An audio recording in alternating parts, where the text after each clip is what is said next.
Chapter 598. There was the pleasant chirping of birds, and the refreshing fragrance of flowers. There was the warmth of the sun, and there was the refreshing air. When Fang Yen opened his eyes, he saw another pair of eyes. "You're awake." The divine Jizi greeted Fang Yen with a smile as he continued to work on the silver needles. The silver needles made a buzzing sound because of the divine Jizi's powerful qi. Fang Yen looked down and found that he was lying there naked, allowing a middle-aged uncle to do whatever he wanted to his body. Of course, he might not have had the time to do it yet. "Where is this? Is Phoenix okay? Is Bai Xiu dead? Did you two kill that old man Song Jianxin?" Fang Yen wanted to get up, but found that he couldn't move his body at all. Every time he used force, his body felt like it was being torn into countless pieces. Fang Yan's head was dizzy, and his vision darkened. He almost fainted again. His mouth didn't have any problems, so he asked a series of questions. Fang Yan's memory still stopped at the scene of him piercing Bai Xiu's chest and Xiu Mu rushing up to punch him. He couldn't remember what happened after that. The divine Jizi quickly inserted the silver needles into the acupoints on Fang Yan's chest. He looked at Fang Yan and said, "Don't move, it hurts." Fang Yan looked at him sadly and said, "Why didn't you say so earlier? When you opened your eyes just now, even if I told you not to move, you might not have listened to me."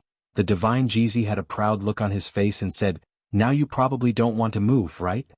Fang Yan was very depressed. Why was it that he always met a bunch of bastards? Your body is seriously injured, your internal organs are seriously displaced, your meridians are blocked, and your qi and blood are blocked. I'm currently massaging and using silver needles to help you recover. "You haven't answered my question yet," Fang Yan said. "You asked so many questions in one go, which one do you want to hear my answer the most? Where's the Phoenix? Is she alright?" Fang Yan looked expectantly at Tianjizi and asked. "Even heroes have a weakness for the charms of beautiful women. It seems that in your heart, the one you care about the most is still that girl." Tianjizi teased. "Because I probably already have the answers to the other questions." Fang Yan said, "I believe that my sword strike has already killed Bai Xiu. If he's still not dead after that, then the heavens must be blind. As for that old man Song transplanting rice, he's definitely not dead. You can't possibly kill him. Why can't we kill him?" Tianjizi looked at Fang Yan with a displeased expression and said, "Do you think the monk and I are no match for him?" "That's not it," Fang Yan said. "In this vast world there are less than 10,000 people who can defeat you and the old monk at the same time." "What do you mean less than 10,000? "Not even a single one," Tianjizi said angrily. When it came to his own ability and dignity, even a Taoist with a pure heart and few desires couldn't remain calm. "Then why did you let Song transplanting rice run away?" Fang Yan asked in return. Tianjizi was speechless. Only then did he realize that he had jumped into the language trap set by Fang Yan. "No one in this world can beat you, how could you let Song transplanting rice run away?" Fang Yan grinned, his face was also burning with pain. He couldn't help but worry and said, "I'm not disfigured, right?" Tianjizi looked at Fang Yan and said, "It's fine, it's not too badly ruined." "How do you know Song transplanting rice is not dead?" Tianjizi asked again. "Because you and the old monk didn't do anything," Fang Yan said. "Song transplanting rice is my enemy, it has nothing to do with you.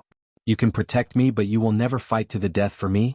You don't have to feel ashamed, this is human nature.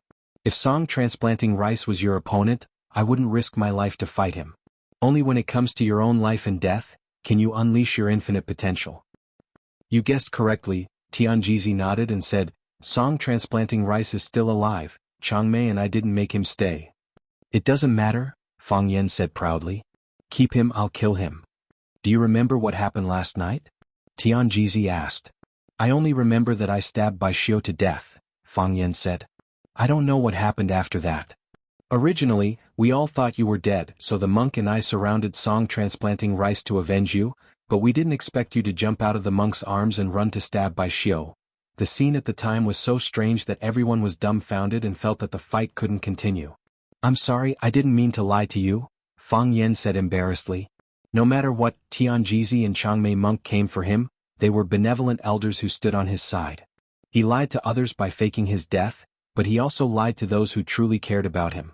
Otherwise, Tianjizi and Changmei monk wouldn't have gone to fight Song transplanting rice. It was also because he knew that faking his death would anger Tianjizi and Changmei monk that he had the chance to kill Bai Xiu. Fang Yan took advantage of the relationship between Tianjizi and Changmei monk. Tianjizi looked at Fang Yan with burning eyes and said, At that time I clearly checked your chest and nose and found that you had lost all signs of life. You used a profound breathing technique? Yes, Fang Yan said. Using the heart of Tai Chi to circulate inside the body, you can stop breathing and heartbeat for a short time. Everyone has different opportunities and fortunes. The gifts from heaven are also different, Tianjizi said. After you stabbed Bai Xiu, you were sent flying with a punch. We picked you up from the ground and took you away. I don't know what happened after that. As for whether Bai Xiu is dead or alive, it's not something we care about. Fang Yan nodded and said, I'm already very grateful. You didn't pick up the phoenix along the way. She didn't want to come back with us, Tianjizi said. Why? After asking this question he already understood. You already have an answer, right?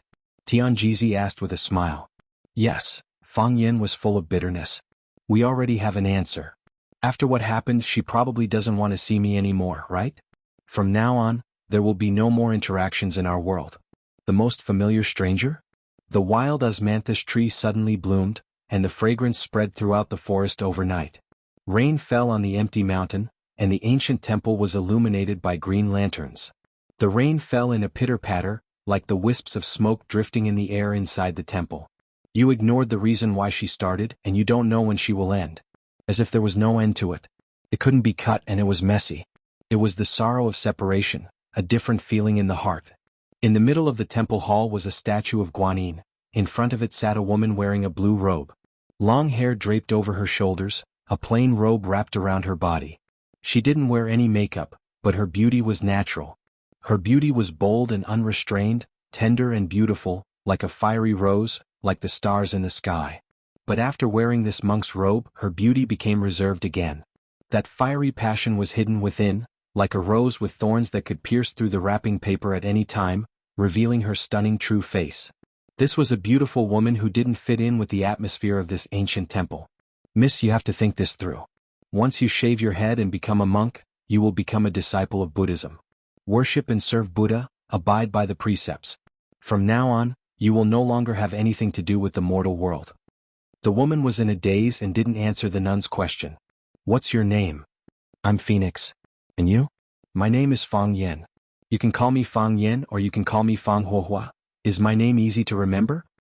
Miss, are you ready? The old nun with the razor asked again. Do you know how to catch rabbits? Do you know how to catch sparrows? Do you dare to skate on the river?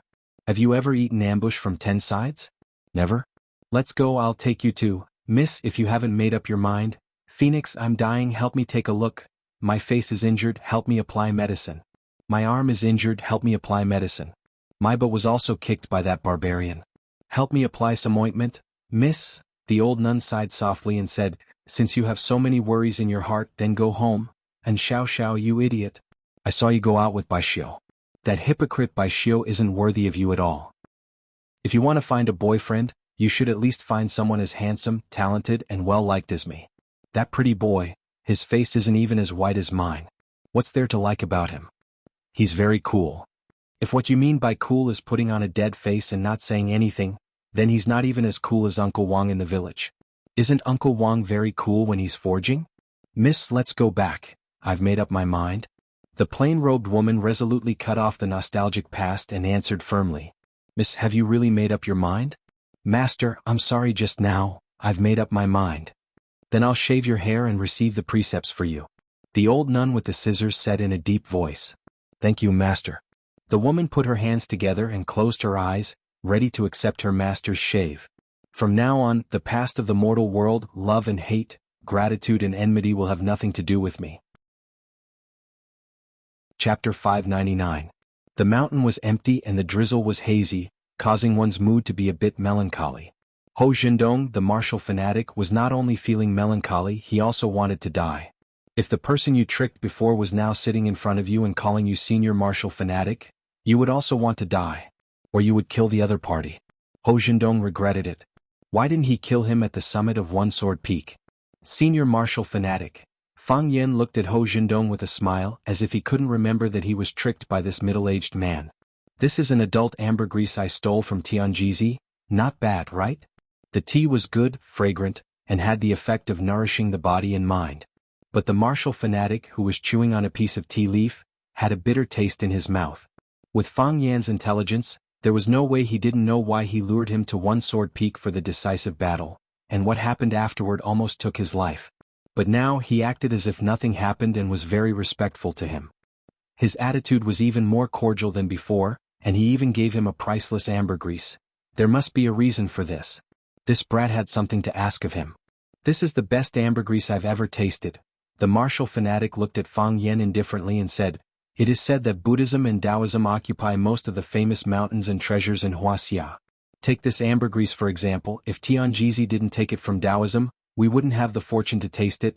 Senior martial fanatic, if you like it, I can ask my master for a box." Fang Yen patted his chest confidently. "Tianjizi is your master?" The martial fanatic was startled and asked. "Yes," Fang Yen nodded. He had long felt that I was extremely talented and the new star of the Tai Chi branch. He had always wanted to take me as his disciple and even said that he would give me the Tai Chi diagram to protect the dragon soul. He also said that he wanted me to inherit his legacy and become the master of Taoism, but I didn't agree. I already have a master. How could he take someone else as his master? Besides, I don't want to be a Taoist priest. I'm the only child in my family. What if they don't allow me to marry? You know what happened next? I was besieged by people in the solitary Sword Mountain and almost lost my life. It was he and Great Master Chang Mei who saved me. When he healed my wounds, he once again offered to take me as his disciple. I couldn't refuse. The martial addict nodded and said, "No wonder. No wonder." Previously he had wondered why Tianjizi and Chang Mei, the two hidden masters, had appeared at the same time when Fang Yen was in trouble and insisted on taking Fang Yen away. When he mistakenly believed that Fang Yen was dead, he even did not hesitate to fight with the Tao addict, song transplanting. Now he finally understood the crux of the matter. It turned out that Fang Yen and Tianjizi had a master-disciple relationship. Tianjizi is one of the 3G, in the 3G and 7 mysteries of Taoism. He is the most likely candidate to inherit my master's mantle and become the new master of Taoism. You took him as your master because you held on to a very thick thigh. Although Monk Chang Mei doesn't ask about the affairs of Buddhism, as long as it's something he cares about, it's a big event of Buddhism. Neither of them holds a post in the sect, but they are responsible for the important task of finding a suitable successor for the Tai Chi diagram. The candidates chosen by them are all outstanding talents of the whole era. Qin Zongma hundreds of years ago, Chu Xiangke the madman 100 years ago, and your eldest brother Mo Qingdi. Which one of them is not an influential figure of the whole era? When they call for help, people will gather. They are the pillars of the whole Huaxia and the whole internal Jianghu. Fang Yen was shocked and asked, "Mo Qingdi once got the Tai Chi diagram. You don't know?" This time it was the martial addict who was a little confused and asked. After thinking for a while, he smiled and said, "That's right, this kind of thing shouldn't be told to you in the first place. For us martial artists who pursue the path of martial arts, the Tai Chi diagram is a treasure. A man is innocent but he gets into trouble because of his wealth. It's too dangerous. You are the only son of the Fang clan. If you get involved in trouble, I'm afraid your life will be in danger. You'll end your life early." Fang Yan's face was even more gloomy and asked, "Did the dragon god cut Mo Qingdi's tendons because he wanted to get the Tai Chi diagram?" "I don't know." The martial addict shook his head. "If there's a chance you can ask him yourself, but I advise you not to meet him." "What kind of people are they?" "Legendary figures." "How are they compared to Song Zhanxing?" "How?" The martial addict smiled helplessly. "These people are mysterious unless they want to see you or you can't see them. The Black Dragon has been famous for decades. How many people can see him? Without a competition, how can you know who is strong and who is weak? Even if they were weak before, it's not impossible for them to become strong now. Everyone has their own opportunities, and it's not impossible to surpass them overnight." Fang Yen nodded and said, "I understand. But I still hope to meet the Dragon God, the men of the Fang clan." The martial addict sighed softly. In the end he didn't finish his sentence. The Fang Hui he knew was a stubborn man, the Azure Dragon Mo Qingdi he knew was a stubborn man, and the Fang Yen he knew was also a stubborn man. He didn't know if stubbornness was a good habit, but stubborn men sometimes made people feel sexy. "The men of the Fang clan are a bit stupid," Fang Yen said. "I know, that's why I'm here to visit Senior Martial Addict, to ask you to help me do something stupid. It's here, it's finally here." The martial addict picked up his cup and drank some tea, then said, "What kind of stupid thing do you want to do? Tell me first, I'll help if I can, but if I can't, then there's nothing I can do." "Where is Phoenix?" Fang Yen asked. "Where is Phoenix?" Fang Yen asked again. The martial addict shook his head and said, I don't know. I've never seen her. Senior martial addict, why do you need to deceive yourself and others? The first time I asked, you refused to answer, which already told me the answer. Also, I was saved by Master Tianjizi, so that old man Song Zaniang couldn't have taken Phoenix away. At the time, there were so many people on One Sword Peak, but the only one who could have taken Phoenix away and protected her was you. Senior martial addict, please tell me, where is Phoenix? The martial addict sighed softly and said, You're right, Phoenix was indeed taken away by me. But don't ask me where she went. Phoenix Girl specifically told me that if you came looking for her, I should reply with the words I don't know. So, my answer can only be, Fang Yen interrupted the martial addict and said, You tricked me at the top of One Sword Peak. You are one of the 7 addicts of Wuxia. You became known as the martial addict because of your love for martial arts. But you used your reputation as a martial arts addict to accept money from others, using all kinds of improper means to eliminate your opponents. I've confiscated money from others? Then there are other benefits. Fang Yen angrily said, You tricked me at the top of One Sword Peak anyway. You deliberately provoked me, inviting me to fight at the top of One Sword Peak, wasting my energy and drawing me into that fatal trap. You also know that I didn't use my full strength at the time and I didn't have any intention to kill, but you still did it in the end. You were an accomplice, the main participant. You made me unable to fight back when I was being hunted down. Don't tell me you don't feel guilty at all? Don't you blame yourself at all? How could the martial addict not blame himself? If it wasn't because of self-blame, why would he repeatedly speak up for Fang Yen in front of Song Zaniang? If it wasn't because of guilt, why would he stand in front of Song Zaniang again and again, not wanting him to kill Fang Yen? If it wasn't because of guilt and self-blame, feeling that he had done something shameful and unfair to Fang Yen, why would he persist until the end at the scene, and then bring the Phoenix Girl back to take care of her? But I don't blame you. Fang Yen said. Living in this world, everyone will encounter some things that they have no choice but to do. Yes. The martial addict wanted to explain something, but he didn't know what to say. People who practiced martial arts valued friendship above all else. In order to return someone else's favor, he hurt the righteousness in his heart. Was this right or wrong? But, if it was for the righteousness in his heart, could he ignore the deep feelings he owed? If it wasn't for Song Zanyang's guidance that year, he might have been stuck in the martial barrier, unable to extricate himself, and become a psychopath who achieved nothing. Song Zanyang had given him a new lease on life. What happened in the past has happened. We don't need to take it to heart. What's in the past is in the past. Fang Yen had a magnanimous look on his face, his voice mournful. But, another tragedy is about to happen. Does senior martial addict want to trick me again? Lotus Temple, the martial addict replied. She went to Lotus Temple. Fang Yen jumped up from his chair, grabbed the dragon birth incense he gave to the martial addict and shouted at the martial addict, That old bastard tricked me at the top of One Sword Peak. Wait until I'm done with my business, then I'll come find you for a good fight. Fang Yen was a man who held grudges. He was almost tricked to death by the martial addict Ho Dong at the top of One Sword Peak. How could such a deep grudge be resolved with just a few words? The martial addict held his teacup and blankly sat there. The cold wind was a bit chilly, the martial addict's body felt like it was frozen. How did that bastard grow up to be an adult? Didn't anyone think about strangling him to death when he was young? Chapter 600. Burning the bridge after crossing the river, killing the donkey after it has outlived its usefulness, cruel and unscrupulous bastard.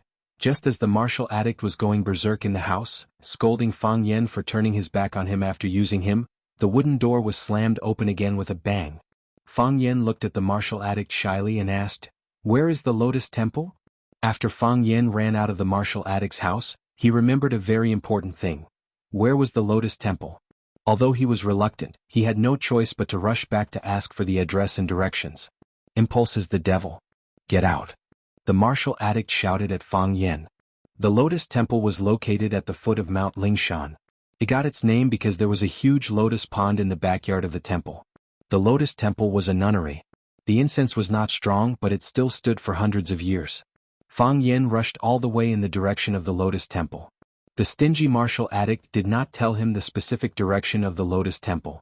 Fang Yen did not have a mobile phone or a navigation device. It was not easy to find someone to ask in this barren mountain. Fortunately, he was lucky. After searching for a long time, he saw a stone sign on the side of a main road. The The stone sign pointed the direction of the Lotus Temple. Only then did Fang Yen find the correct path. When Fang Yen arrived at the Lotus Temple, the brown door of the temple was closed. Fang Yen pulled the copper lock and shouted, "Is there anyone? Is there anyone?" There was no answer. Fang Yen patted the wooden door again and shouted in a louder voice, "Open the door. Phoenix, Phoenix, come out. Phoenix, I know you are inside." Fang Yan's voice startled the birds in the forest, and the rustling sounds of birds flying away could be heard. There was still no answer. Fang Yen pressed his hand on the wooden door and pushed it with all his might, but the wooden door did not budge. The wooden door looked old, but it was still very sturdy. Moreover, Fang Yan's physical injuries were quite serious.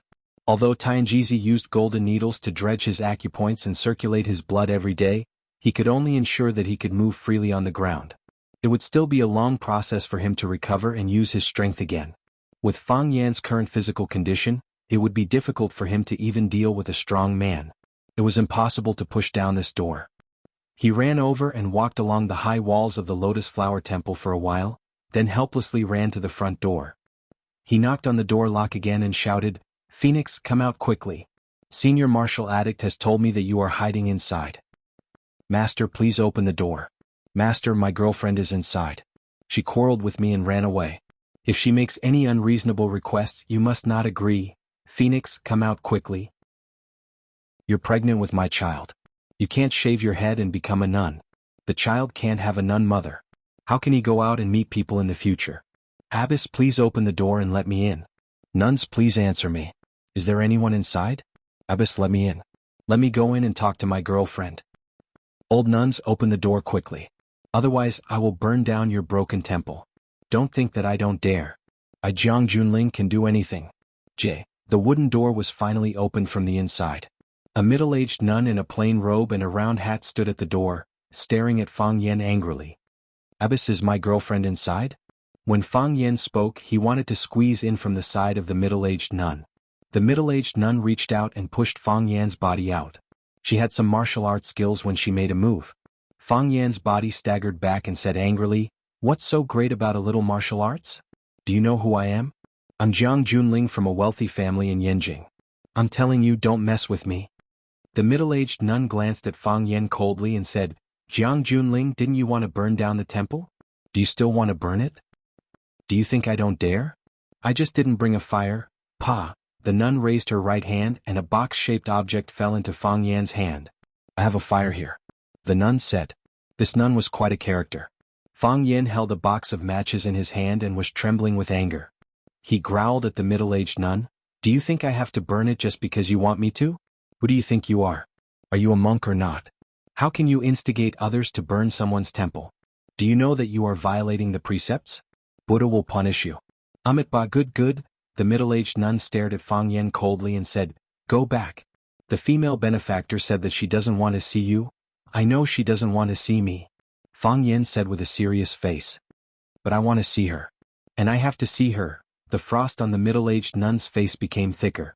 Although it was said that monks should be compassionate and shouldn't have murderous thoughts, she couldn't help but want to be brutal to Fang Yen. Fang Yen saw the expression on the middle-aged nun's face and said in a deep voice, "Master, I'm not joking with you. I want to see her and I have to see her. Let me go in and take a look. Let me say a few words to her. I know that since she came here, it means that she has made a choice in her heart. I just want to say a few more words to her and persuade her." The middle-aged nun's face eased a little. She looked at Fang Yen and said, "Since you know that she has made a decision, why do you still force her? She doesn't want to see you and I can't do anything about it. Go back. Master, please help us. I can't live without her. If she becomes a nun, I won't be able to live. I'm sorry, I can't help you. From now on, our fate will be over.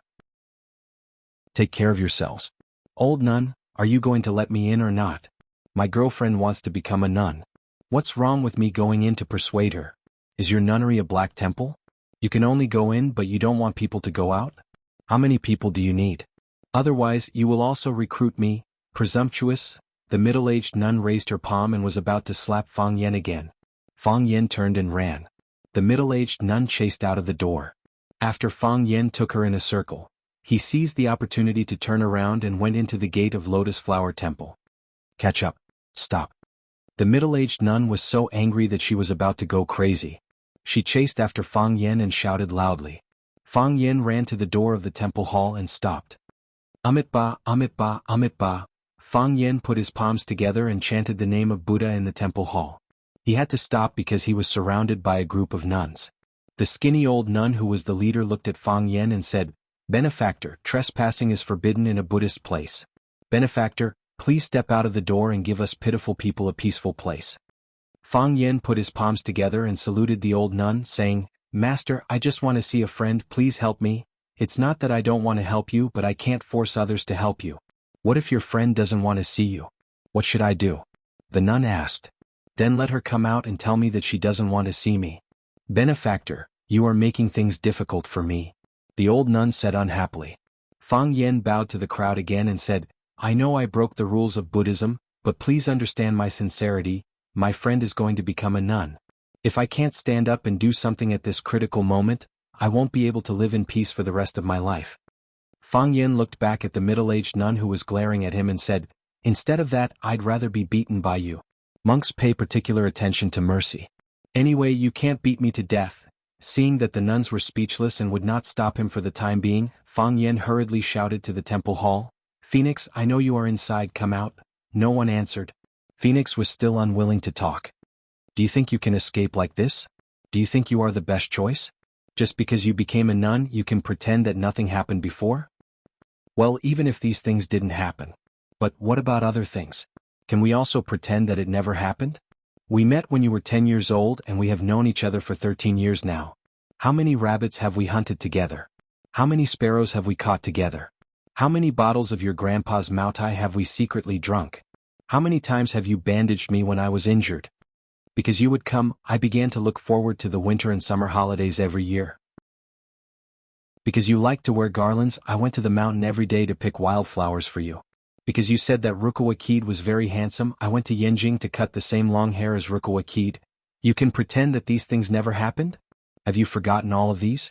If you have forgotten all of them, why are you willing to use your own body to block the sword for me?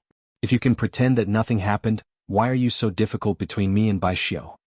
Fang Yan's voice passed through the bodies of the nuns, through the temple hall, and all the way to the distant backyard. He said, "If a person doesn't care about another person at all, why would she be willing to die for that person? Phoenix, I understand your current mood.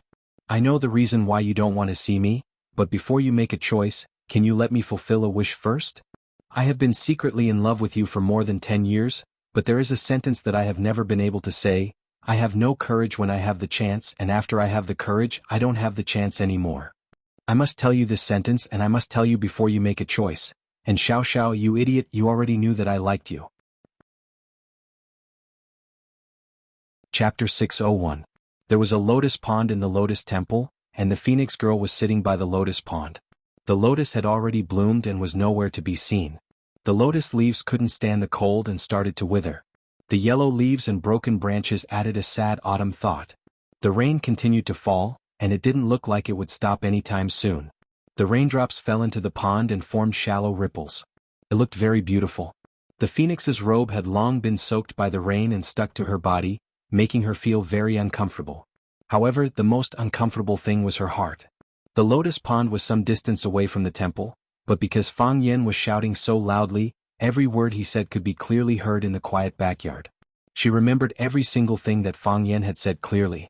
Because she wasn't studying in Swallow Dock, she could only come over during the winter and summer holidays. Therefore, Fang Yen looked forward to the winter and summer holidays every year. After the summer holidays, he looked forward to the winter holidays, and after the winter holidays, he looked forward to the summer holidays. Because he saw her weave wild flowers into a wreath and wear it on her head, he went to the mountains every day to pick fresh wildflowers. Because she was crazy about the cool and handsome Rukawa Kid after watching Slam Dunk, he went to Yenjing and had his hair cut exactly like Rukawa Kid. At that time, she even laughed that the hairstyle made his head look bigger. She could remember everything. But so what? After a birthday party, when all the friends at home had left, her parents solemnly brought her to the sealed study and earnestly advised her to stay away from Fang Yen. From then on, she knew that she and Fang Yen would never be together. She ignored his flattery, but she couldn't refuse his approach. She had made up her mind again and again, but each time she had planned it with the idea that tomorrow would begin. It wasn't until she realized that she couldn't control her feelings for him that she knew it was dangerous to continue developing like this. Therefore she accepted Bai Xiu's pursuit and became his girlfriend. That was the first time she accompanied Bai Xiu to admire the snow in the village. That was the first time she held hands with a boy other than Fang Yan. That day she saw Fang Yan, the fool who hid in the corner and did not dare to come out. She didn't know how long Fang Yan stayed in that corner, but she knew how long her heart ached. Later on, every time she returned to Swallow Dock, she would purposely walk to that corner to have a look. She really wanted to experience the feeling of that handsome and mischievous big boy curled up here, watching the girl he liked and another boy hugging and admiring the snow. What kind of feeling would that be? She really wanted to experience it. And Xiao Xiao, can you hear me? Fang Yan's voice was still clearly transmitted to her ears. There was no point in deliberately running so far away to hide. I said I like you, did you hear me? I owe you a face-to-face confession, and you owe me a face-to-face rejection. Why are you hiding like this? Phoenix's eyes reddened and big tears rolled down her cheeks. The words of love that he couldn't say back then still made her cry like a fool. And Xiao Xiao, you know me. You know me better than anyone else, so you should understand that if you don't give me a clear answer, I won't leave. I'll sit in this temple, I'll stand guard at the entrance of this hall. I don't believe you can hide from me forever. And Xiao Xiao, come out quickly. Fang Yan's expression was conflicted as he shouted at the top of his lungs. Because he was too emotional, the wound on his chest was affected again. Fang Yan coughed violently, and his phlegm carried traces of dark red blood. Song Transplanting's palm strike was too heavy and almost took Fang Yan's life. Although he had been treated by Tianjizi, he still couldn't be too emotional. Fang Yan snuck out. With his current physical condition, if Tianjizi knew that he wanted to come out to find Phoenix, he wouldn't allow him to go out. So touching. A young nun looked at Fang Yan with a flushed face and said, if I had such a man, it would be worth dying. If he had treated me like this back then, I wouldn't have. A middle-aged nun sighed sadly. Benefactor. The old nun took out a white handkerchief from her pocket and handed it to Fang Yan, saying, don't be impatient. I'll go in and persuade her. Fang Yan took the handkerchief and wiped the corner of his mouth. With a face full of gratitude, he said to the old nun, thank you, master. I've disturbed the peace of Buddhism. I'm a sinner. But if I don't disturb her this time, I'm not a man. I understand. I understand. The old nun had a gentle smile on her face as she nodded and said, I've seen and heard too much about young people's love affairs. When young people make mistakes, even Buddha will forgive them. But don't be too emotional. That will hurt your body. I understand. Fang Yan nodded and said, Master, can you go in and help me persuade her again and ask her to come out and see me? I promise you. The old nun said. What if she still doesn't want to? Then I'll shout for a while more. Fang Yan said. Her heart is soft. She'll be willing. It's like this every time. When the old nun was about to go in and persuade Phoenix, she turned around and stopped. Phoenix came out. Phoenix, with messy red hair and a plain robe, stood behind the nuns. Because she was too tall, she didn't have any obstructions in the field of vision. She looked at Fang Yan with teary eyes and said in a sobbing voice, you know, this is the most embarrassing time for me to see anyone. The person I don't want to see the most is you. Why did you come here?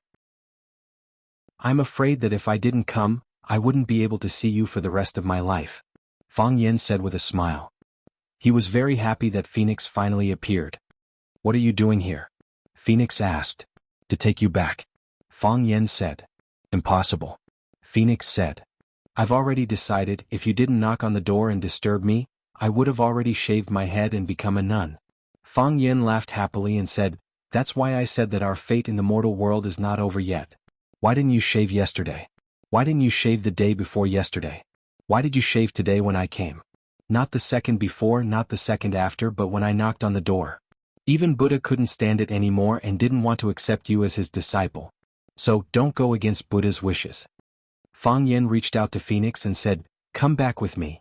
Phoenix shook her head and said, Fang Yan, I'm not going back. I don't want to go back. Fang Yan became anxious and said, how can you do that? Once our child is born, how can you take care of it by yourself? Besides, if a nun in the nunnery gives birth to a child, if this kind of thing accidentally gets out. The face of the abbot of the Lotus Temple, old nun Qingji, was pale. She looked at Phoenix with a frightened face and said, Miss, are you pregnant? No. Phoenix denied. Master, I'm not pregnant, I'm still. He deliberately deceived you because he didn't want you to take me in. This is his shameless style of doing things. Old Nun Qingji looked at Phoenix with a solemn expression and said, Miss, monks don't lie. Speak the truth and be honest. You can't deceive Buddha. If you are really pregnant, you should return to the secular world and get married and have children. This is a nunnery, we also have to take our reputation into consideration. If the nuns in the nunnery give birth, the impact will be too bad. Phoenix bowed to old Nun Qingji and said, Master, I'm willing to swear to Buddha that every word I said is true. Absolutely not a word of falsehood. Old Nun Qingji nodded and said, We won't meddle in the affairs of you young people. The male benefactor's eyes are clear, he's not an untrustworthy person. I hope you will reconsider. Phoenix bowed and said, Thank you, Master. Phoenix walked in front of Fang Yen and said, This is a quiet place of Buddhism, let's go out for a walk. Okay. Fang Yen said. So, Phoenix walked in front and Fang Yen followed closely behind. The two walked out of the door of the Lotus Temple and walked toward the forest in front. It was drizzling and the mountain flowers were in full bloom. The young man and woman walked on the path in the forest. The path was steep and slippery. Fang Yen carefully guarded behind Phoenix, worried that she would accidentally fall. When Fang Yen was thinking about this, Phoenix suddenly stopped, pointed to the grass in front and said, Rabbit, I just saw a rabbit. When they were in Swallow Dock, Fang Yen and Phoenix would take a walk in the back mountain. Every time they saw animals like rabbits and pheasants, Phoenix would be so happy, as if she had discovered a new continent. Every time that happened, Fang Yen would pick up a stone from the ground and throw it over. Pa! After a crisp sound, the rabbit or pheasant would become food in their pot. When he was with Fang Yen never thought about his image. He was willing to show his truest side to her. He wouldn't pretend to be gentle and he wouldn't pretend to be kind. He wouldn't deliberately show that he liked small animals, he really liked them. He really liked to eat them. While speaking, her feet slipped, and her body tilted and fell down the slope. Fang Yen was overjoyed, knowing that his chance to be a hero and save the beauty had come. He leaned forward and reached out to hug Phoenix's body. His body felt like it was being torn apart, and his movements became a little slow because of illness. He was a step too slow. Crack! Phoenix's body fell heavily onto the wet haystack. Fang Yen, Phoenix shouted through gritted teeth, You should let me be a monk. Chapter 602. I didn't do it on purpose. Fang Yen crouched down and tried to help Phoenix up in a flurry. Just as he lifted the Phoenix's body, the sole of his shoes slipped, and he fell to the ground because of the moss on the stone. At this time, Fang Yen had lost control of his body. Pa! His body was heavily pressed against Phoenix's chest, and the two of them heavily collided. If it weren't for the soft flesh below, the wound on his chest would have been torn open. Phoenix was pressed under Fang Yan's body. She didn't struggle nor did she scream. It was as if she was lying on a big bed at home. She looked at Fang Yen with bright eyes and said, Is this what you've always wanted to do? No. Fang Yen quickly denied. After a pause he said, I wasn't very sensible before so I had some unhealthy thoughts. Phoenix sighed softly and said, Yes. You weren't very sensible before so you had these unhealthy thoughts. After you became sensible you began to have unhealthy thoughts about others? Now you want to do this kind of thing to Yiro? Unfortunately, you can only think about it. You can't beat her anyway. Phoenix looked at Fang Yen and said, Although I didn't refuse, are you going to keep lying on top of me and chat like this? No. I'm going to get up after a rest, Fang Yen said. He got up from Phoenix's arms and pulled Phoenix up from the ground. Phoenix's back was soaked by the water stains on the grass. Her red hair was also wet and messy like a red flame. Phoenix's personality had always been arrogant and domineering. She was like a thorny rose, a woman who always existed like a flame. But after this incident, this flame was completely extinguished. She lost her original spirit and vitality, and her eyes began to become timid and evasive. That incident hurt her too deeply, and it would be difficult for her to recover in a short time. Phoenix looked around and pointed to a big stone in the forest and said, Let's not go. Let's sit there for a while. Okay. Fang Yen nodded. The stone was a little wet, so Fang Yen took off his coat and spread it on the stone. The two of them sat shoulder to shoulder. They had a lot of things to say, but when they sat down together, they didn't know how to start. It was a scar. Even if you wanted to open the wound and apply medicine on it, it would be the most painful when you applied the medicine. Fang Yen was afraid that he would say something wrong and once again hurt the sensitive nerves of the Phoenix. From the beginning to the end they never talked about Bai Xiu. They never mentioned that name. Because it was a curse that could not be undone, but one that he wanted to forget forever. Fang Yen, you shouldn't have come. Just as Fang Yen was hesitating about what to say, Phoenix took the initiative to start the conversation. I told you if I didn't come, I would regret it for the rest of my life. Fang Yen said with a smile. He pulled out a sugarcane grass from beside his feet and gently sucked the sweet juice from the grass root. This was something they often liked to do when they were young. Phoenix also pulled out a sugarcane grass and put it in her mouth. She said, "Before you came, I was hoping that you wouldn't come. Because I was afraid that after you came, I wouldn't know what kind of expression to use to meet you. I also wouldn't know what to say to you. I don't want to say sorry, but I really did wrong you." "There's no need to say sorry, you didn't do anything wrong to me," Fang Yen said. "Even if you did, you've already paid it back. What could be more valuable than using your life to make up for it?" "I wasn't making up for it. At the time I thought, just dying like that is fine," Phoenix said in a low voice, "because living is too tiring." "I understand," Fang Yen nodded. "The past is the past, we don't need to talk about it anymore, but you have to go back with me." "Go back?" Phoenix smiled and asked, "Go back to where?" "Home. Or anywhere else," Fang Yen stubbornly said, "but not here." "Fang Yen, don't force me. Don't force me, okay?" Phoenix looked at Fang Yen with a pleading expression and said, "I can't go back and I don't want to go back. Where can I go? If I go back home, how will I face the way my family looks at me? If I go back to Swallow Dock, how will I face their comments about me?" "Go abroad. Go abroad," Fang Yen said. At that time, Li Yun had wanted to send Shangxin abroad, but he intercepted her and brought her back. From Fang Yan's point of view, it might be a good choice for Phoenix to go abroad. After all, no matter how dissatisfied the Yin family was with this woman, they probably wouldn't kill her to keep her quiet. "No matter where I go, they will be able to find me. I can't escape and I don't have a way to escape. Even if they can't find me, can I live a safe and sound life and pretend that nothing has happened?" "Fang Yen, it's not that I can't get past others, but I can't get past myself. I have too many distracting thoughts in my mind and the guilt in my heart is too deep. I will be tortured by these thoughts until I go crazy." Phoenix's eyes were bloodshot as she spoke, and she looked like she was about to go crazy. "I know that you don't feel good, but things have already developed to this stage and we have to consider the best solution. I don't think that it's the best solution for you to become a nun." "I think so," Phoenix said. "No matter how dissatisfied they are with me, will they still make things difficult for a nun who has become a nun? Also, during the days I've been living on the mountain, I feel extremely peaceful. If I serve Buddha wholeheartedly and study Buddhist scriptures, the pain in my heart will be reduced by a lot. This is exactly what I need."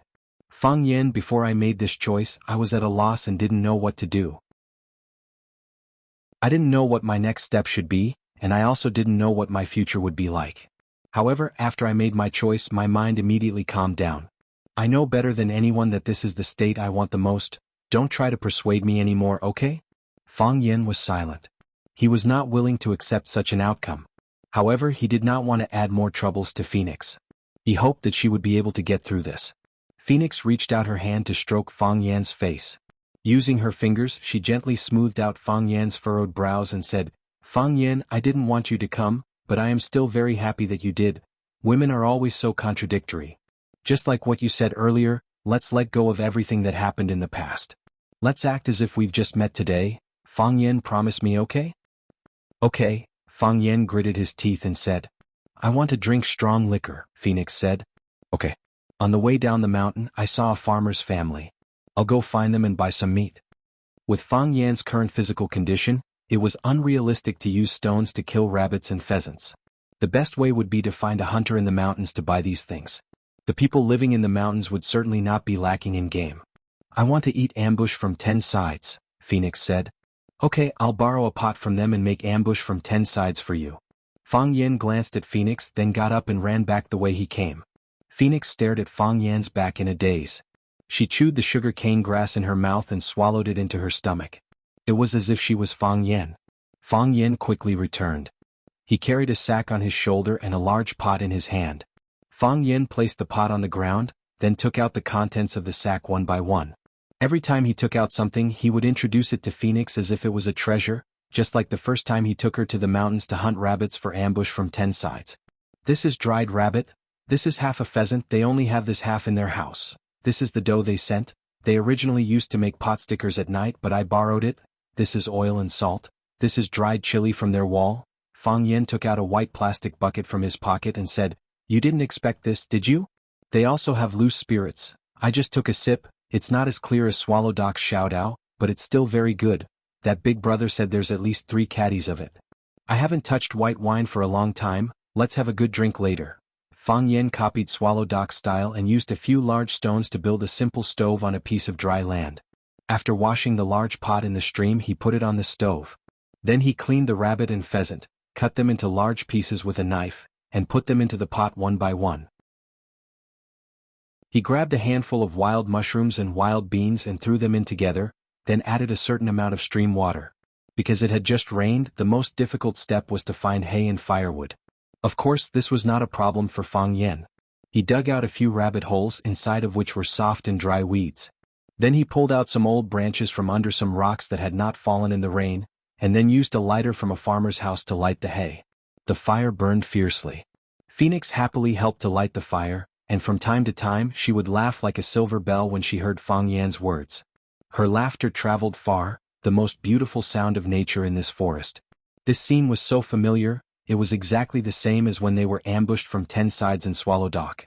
When the soup was boiling, the meat was cooked. Fang Yen poured the oil, salt, and seasonings he had prepared into the pot. Then he threw in a handful of chili and poured in some spirits.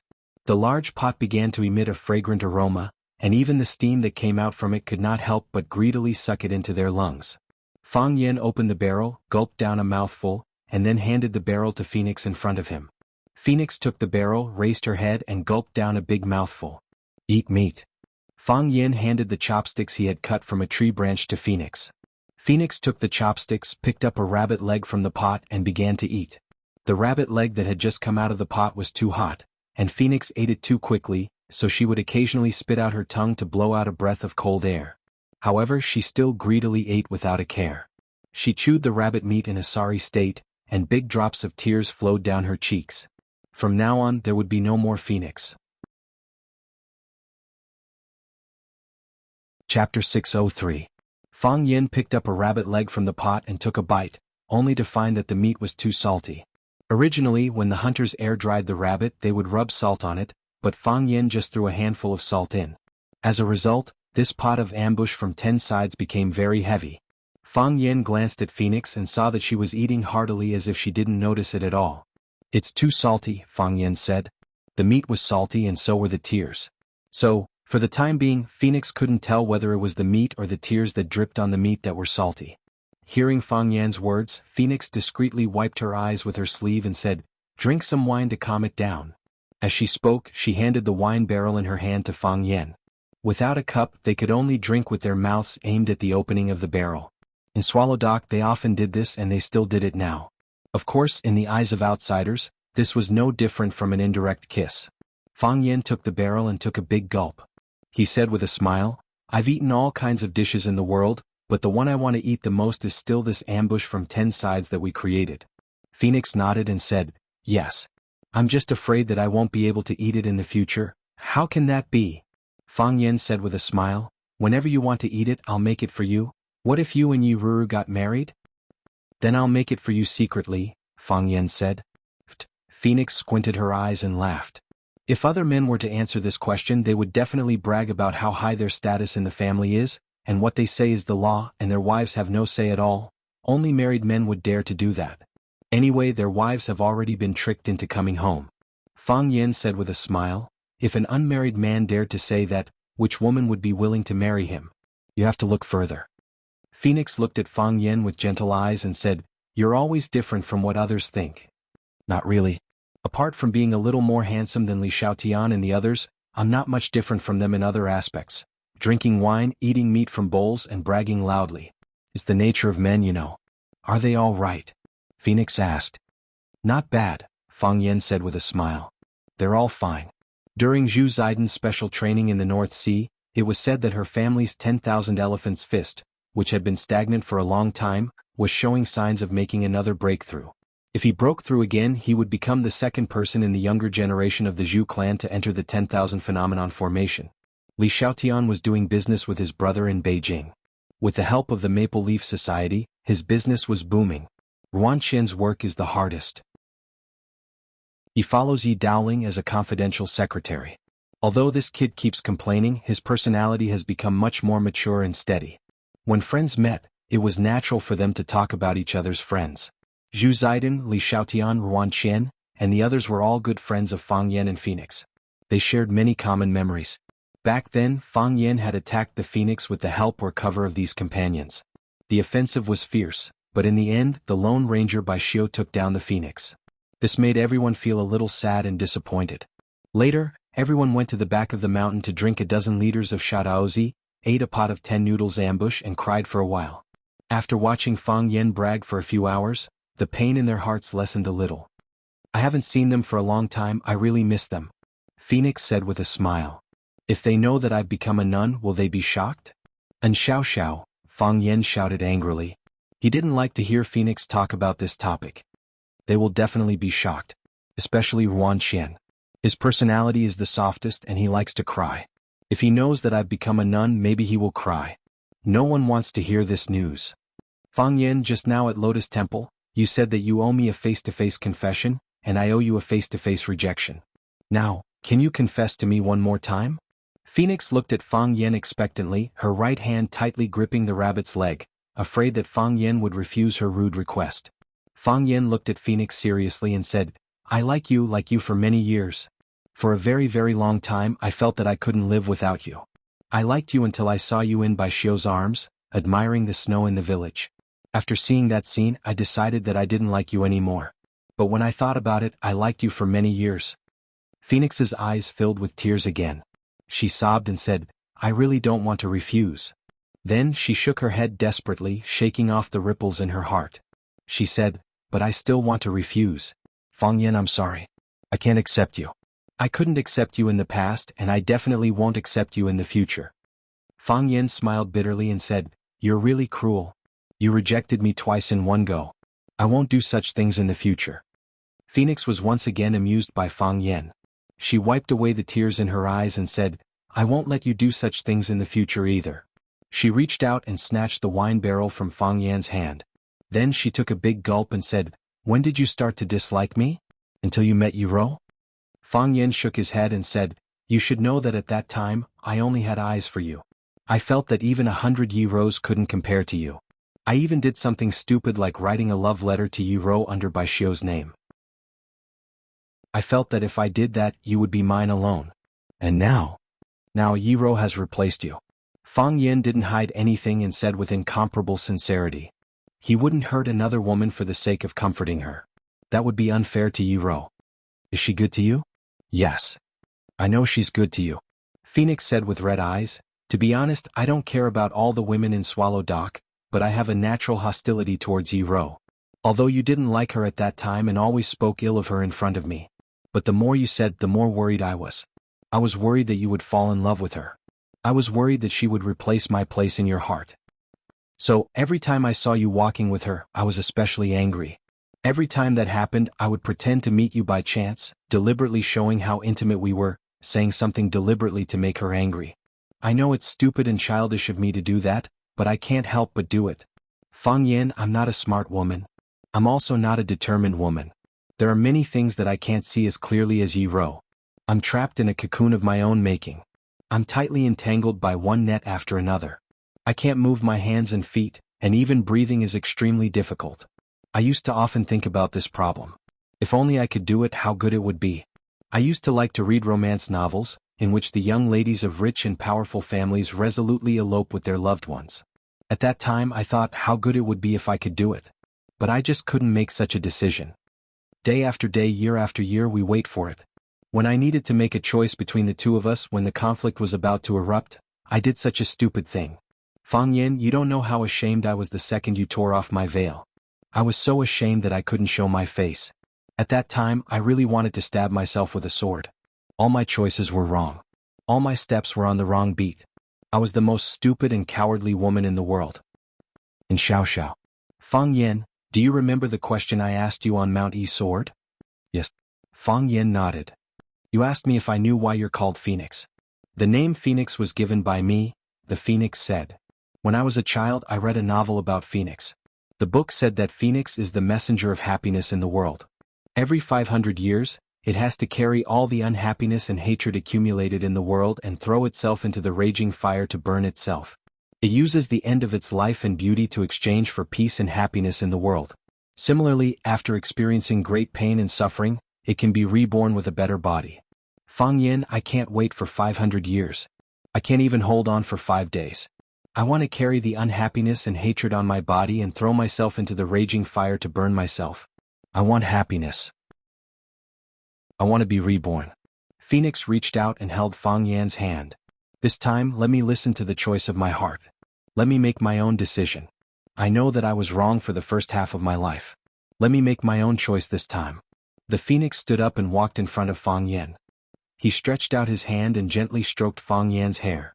He said, I will burn incense and pray for you in front of Buddha every day. I will bless you with a lifetime of happiness. Phoenix left. The firewood was still burning and the meat soup was fragrant. The 3 liters of liquor had been emptied. Fang Yan held the empty barrel. After pouring out the last drop of liquor, he threw the barrel far away. Clang. The plastic barrel hit a rock and bounced back. It fell into the stream and flowed downstream. It was unknown where it would end up. In the beginning I only believed. What was great was emotion. In the end I was powerless to see. What was strong was fate. Love is like a song. Hate is like a song. Goodbye and xiao xiao. Goodbye, my first love. Chapter 604. Below was the yellow springs, above was the extreme cold. The extreme cold was the land of extreme cold that people talked about.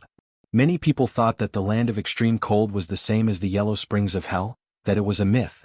But what they did not know was that the yellow springs of hell did not exist. After all, no one had been there, and even if they did, there was no way to report back. But the land of extreme cold really did exist. It was just that it was difficult for ordinary people to find and reach safely. The average temperature here was 50 degrees Celsius, and the lowest temperature was 70 degrees Celsius. Once the temperature reached a certain degree, it was not suitable for human habitation. Therefore, on this isolated and unknown land of glaciers, you could not see any other humans. Even some cold-resistant animals and plants were rare. Snow. The entire world was covered in snow.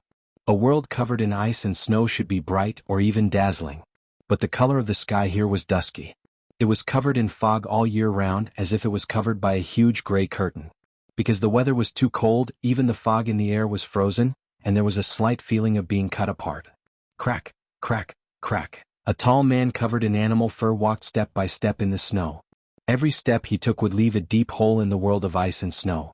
Behind him there was a long row of footprints. Those footprints looked lonely, just like their owner. His eyebrows were covered in ice and his eyes were as cold as ice. His hair was loose and knotted, and he looked like a wild man in the wilderness. No, he looked even worse than a wild man in the wilderness, because he could not remember how long it had been since he last combed his hair. His full beard protected his mouth and nose, and it did have the effect of resisting the cold. The man held a long spear over 10 feet long in his hand. The tip of the spear dragged in the snow, making a rustling sound as if the owner of the spear did not have the strength to carry it. Either they return home or the Snow Empire will be buried. This was what the old drunkard Mo Qingdi had said when he left Swallow Dock. It was not some heroic speech, nor was it to cut off a path of retreat to encourage himself. He did not need this. Too many things had happened in Swallow Dock, and the Fang family was in danger. Fang Yixing, whom he regarded as his elder brother, had died tragically. Fang Yin was deeply affected and was unable to recover, so he decided to observe mourning for 3 years. Mo Qingdi knew that Fang Yin made such a decision out of guilt. He blamed himself for being a step too slow and not being able to bring his father back from the ambush in time. How could he not feel guilty? The enemy had already come to their doorstep. As the former Wuxia Azure Dragon, as a member of the Fang family, there was nothing he could do. When he arrived with his silver spear, all he saw was the scene of Fang Yin holding Fang Yixing's corpse and wailing. How could he not feel sad? He could have been faster. He could have saved them from this disaster in the past. However, because the meridians in his body were broken, it was difficult for him to use his energy. Having a mountain of treasures but being unable to use them, how cruel was this feeling for a former king-level figure? Therefore, Mo Qingdi prepared a generous gift and went to see the medicine addict, asking him to check his pulse. The medicine addict's prescription was to use the rare blood of the ice dragon to heal Mo Qingdi's broken meridians. Although the ice dragon liked the cold, its body belonged to the fire attribute. Its blood was like fire. Drinking it could make one's blood boil and cure all kinds of diseases. However, even the medicine addict only deduced from the records in the medical books that there was a possibility of finding the ice dragon in the land of extreme cold. As for what the ice dragon looked like and what its habits were, he had no idea. Mo Qingdi still made his choice. He chose to believe in the medicine addict and agreed to his harsh conditions. He came to this land of extreme cold alone with his spear. Instead of living like a useless person, it was better to die far away from the crowd. This was Mo Qingdi's persistence, his last pride. Mo Qingdi had been here for more than 3 years, maybe even longer. Anyway, he could not remember clearly. There was no day or night here. Whether it was day or night, the sky was always gray. When it snowed, it would be slightly brighter. Fortunately, it snowed frequently here. Mo Qingdi called the time when it snowed as his day. It was also his time to move around. Because it had just snowed heavily, the snowy ground was a vast expanse of whiteness. Nothing could be seen. Not even the tiny footprints of animals could be seen. Hiss, hiss, hiss. There was the faint sound of something hissing, but it was almost inaudible in the howling wind. However, it could not escape Mo Qingdi's ears. Mo Qingdi stopped in his tracks and stood still on the spot. Just then, a snow-white object broke through the thick layer of snow and sprang up from the ground. It lunged towards Mo Qingdi's exposed palm and bit at it. A flame rat. A rat that had mutated in an extremely harsh environment. Their black fur had turned red, and their black skin had turned white. They looked very cute. However, perhaps because of the lack of resources in the land of extreme cold, they were greedy and bloodthirsty. They would not let go of any prey that could become their food. They did not like to live in the ice and snow, but in the volcanic areas of the land of extreme cold. It was a volcano also covered in ice and snow, but at least the rocks and soil there could give them some warmth. For a long time, Mo Qingdi survived by eating this kind of flame rat. Later, Mo Qingdi discovered a kind of snow snake. After it was frozen, it was cut with a knife, and its meat was even more delicious and tender. Humans needed something to eat. Even if you were Wuxia, the azure dragon was no exception. Mo Qingdi was no stranger to this kind of rat. He had countless experiences in dealing with this kind of flame rat. Therefore, when the flame rat jumped up and bit his arm, he suddenly let go of the gun in his hand. Then, with a flip of his wrist, the flame rat that weighed 1 kilogram was caught in the palm of his hand. He gently pressed down with his thumb, and the flame rat's neck gave off a crisp sound before it was broken by him. With practiced movements, Mo Qingdi tossed the mouse into the mixed grain sack that he always carried with him. Then, with a flick of his foot, the handle of the spear that was about to fall into the snow flew up into the air and was caught by Mo Qingdi in his hand. Just like before, he dragged the spear forward again. Thirsty to drink snow water, hungry to eat snow snakes and flame rats, trapped in an ice cave. He lived on with determination. Day after day, year after year. This was the state of his daily life. He did not know what the ice dragon looked like, and he did not know where the ice dragon was. Therefore, the only thing he could do was to search. Like a lonely ghost in this land of extreme coldness, he walked through all the places that he had not been to before. Rumble, a thunderous sound came from afar. Mo Qingdi's expression froze. He stood still and looked into the distance. In the few years that he had been here, it often snowed in this land of extreme coldness, but there had never been thunder or lightning. Because everyone knew that this kind of sound could bring about a terrible consequence. A chain of avalanches. Once the avalanches spread out for thousands of miles, it would be a disaster.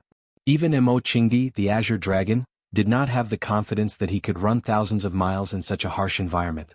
The key was that his speed was faster than the speed of the glacier. That was a power that even the gods could not contend against. Mo Qingdi had to be careful. He waited for a while, but the rumbling sound did not come again.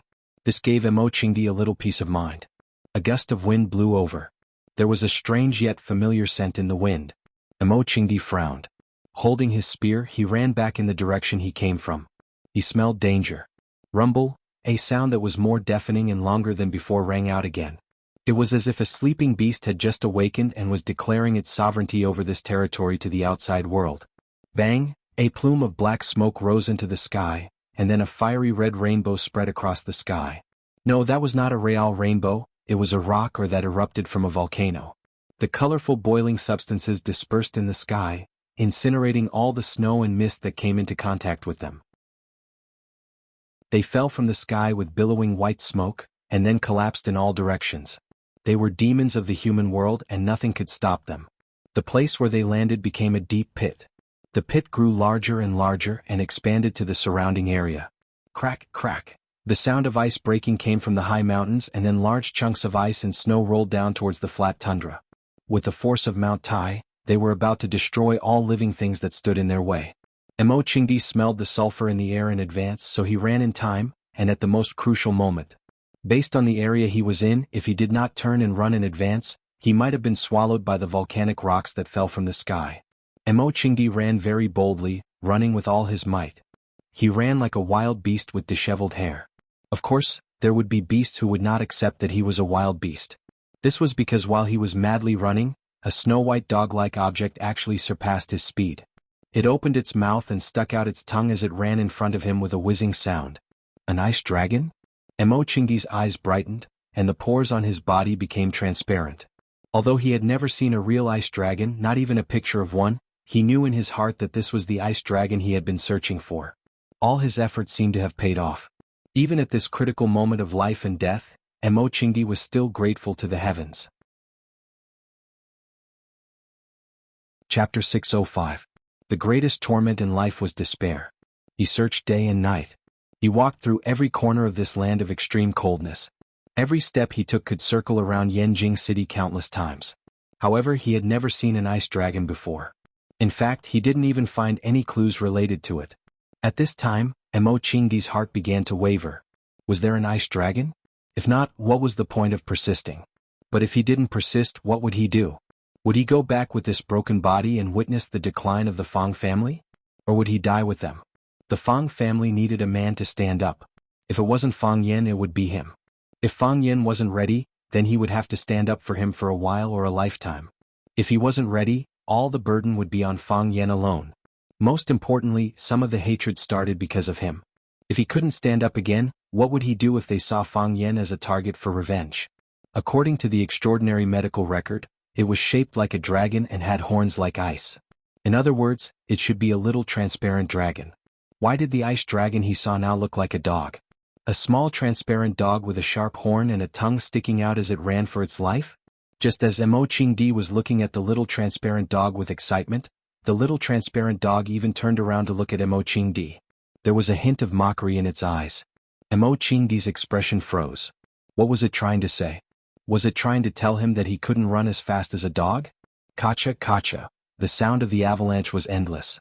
The entire glacial land was rumbling and shaking. The mountains were collapsing and the earth was cracking. It was as if the world was about to collapse. Mo Qingdi ran even faster. The ice dragon that had been leading the way also sped up. Clang, clang, clang. This was the sound of Mo Qingdi's big feet stomping on the snow. Every step he took seemed like he was going to make a big hole in the ground. Swoosh, swoosh, swoosh, the little transparent dog landed without a sound. His body seemed to be one with the snow. Every time she leapt, she would draw a beautiful arc in the air before landing nimbly a few meters away. It didn't look like it was running. It looked like the wind was pushing it forward. Its speed far surpassed Mo Qingdi, so it was no wonder that it looked down on Mo Qingdi. A man and a beast. The beast was leading the way while the man followed closely behind. Mo Qingdi suddenly realized that he and this ice dragon had become a pair of brothers in hardship. If the lava rolled over and the glacier covered them, both of them would face the same fate. They would either be incinerated by the rock ores or buried by the glacier and turned into an iceberg fossil. The cracking sounds behind them became more and more rapid, and the ground beneath their feet also began to split apart, forming countless cracks of varying sizes. Some of the cracks were unfathomably deep, and if one were to fall into them, they might never be able to climb out again. What was worse was that the rumbling sounds of volcanic eruptions were incessant. One hot rock or after another was sent into the sky by them, and then turned into a colorful waterfall that poured down on the glacier. It seemed like this was just the beginning and no one knew when it would end. The volcano was enraged. It was as if it wanted to issue an ultimate challenge to the glacier that had covered it for thousands of years. Either the flames would melt the glacier and turn it into its captive, or the glacier would extinguish the flames and turn it into a defeated opponent. However, whether it was the flames or the glacier, Mo Qingdi and the transparent dog running in front of him could not contend against them. Sometimes the saying "man can conquer nature" seemed like a joke. The glacier beneath their feet was cracking faster and faster, and the cracking sounds were incessant. Mo Qingdi could already feel the rolling heat waves behind him. It was the hot magma that was sent here by the cold wind ahead of time. Mo Qingdi knew that he had to make a change. They couldn't outrun the speed of the glacier's collapse and they couldn't outrun the lava. They were humans and their physical strength would soon be exhausted. Especially with Mo Qingdi's current physical condition, he couldn't hold on for too long. He had to make a change. But how? Behind him was the collapsing glacier and boiling lava, and in front of him was an endless expanse of ice and snow. Where could he run to? Just as Mo Qingdi was making a difficult decision in his heart, the transparent dog running in front of him suddenly changed direction. What? Mo Qingdi hesitated for a moment, then followed closely behind it and turned left. Although Mo Qingdi had lived in this extremely cold place for many years, he was not familiar with the terrain at all. There was no way to familiarize himself with it. There was no map to check, no navigation to use, there were only mountains and hills, and the whole world was covered in snow. No one knew what was hidden under the snow. Mo Qingdi didn't know the way, but he knew that Ice Dragon must be familiar with the terrain. Ice Dragon was a long-lived species. With its current size and running speed, Mo Qingdi suspected that it had lived for at least a few decades or even 100 years. It could be considered a native of this glacier, and Mo Qingdi was just an intruder. Perhaps Ice Dragon could help Mo Qingdi through this life and death situation. As Mo Qingdi thought of this, he spread out his body and followed closely behind Ice Dragon. In order not to slow down, he even threw away the spear in his hand. When Ice Dragon turned left, Mo Qingdi turned left.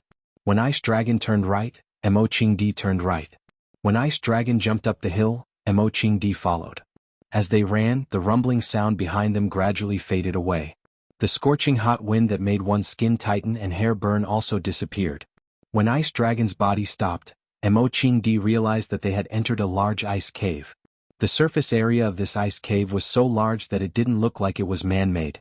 Moreover, the inverted ice pillars hanging down from the cave were strangely shaped and sparkling. Mo Qingdi looked at Ice Dragon, and Ice Dragon looked back at Mo Qingdi. There was a trace of a smile on its face, it looked very proud of itself. It really is a demon. Mo Qingdi thought in his heart. Mo Qingdi came to this extremely cold place with only one purpose: to find Ice Dragon and extract its blood and meridians to heal his broken body. According to common sense, now that they were out of danger and Ice Dragon was standing right in front of them, it should be time to act, right? But here came the problem. Ice Dragon had just saved Mo Qingdi's life. No matter how much Mo Qingdi didn't want to admit it, he couldn't deny the fact that he was able to survive in such a dangerous environment mainly because of this invisible little dog's guidance. Otherwise, he would have been covered by the glaciers and burned into gas by the lava. If Mo Qingdi wanted to heal his body and meridians, then he would have to kill Ice Dragon, collect its blood and extract its meridians. But if he did that, how could he face the gratitude of saving his life just now? Perhaps to many people, Ice Dragon was just an animal, and an animal's duty was to contribute. Who would blame you for killing an animal? But Mo Qingdi was a person who sought the path of martial arts. If he wanted to progress in martial arts, he must keep his heart at ease and his mind clear. If it did that, there would be a crack in his martial arts heart. Perhaps it wouldn't affect him now, but it would be magnified infinitely in his martial arts journey in the future. It would become a stain in his heart. How could he seek the path of martial arts? How could he achieve the path of martial arts? A man and a beast stared at each other in silence. Mo Qingdi's mouth was gasping for air, and Ice Dragon was also breathing softly. In front of Mo Qingdi's mouth was a large cloud of mist, and in front of Ice Dragon was a small cloud of mist. Someone or a dog had to break the awkward atmosphere. The host dog obviously didn't have such awareness, so this was something only Mo Qingdi could do. Mo Qingdi took out a flame rat from his snack bag, and gently tossed it in front of Ice Dragon. Just like how men pass each other cigarettes when they meet.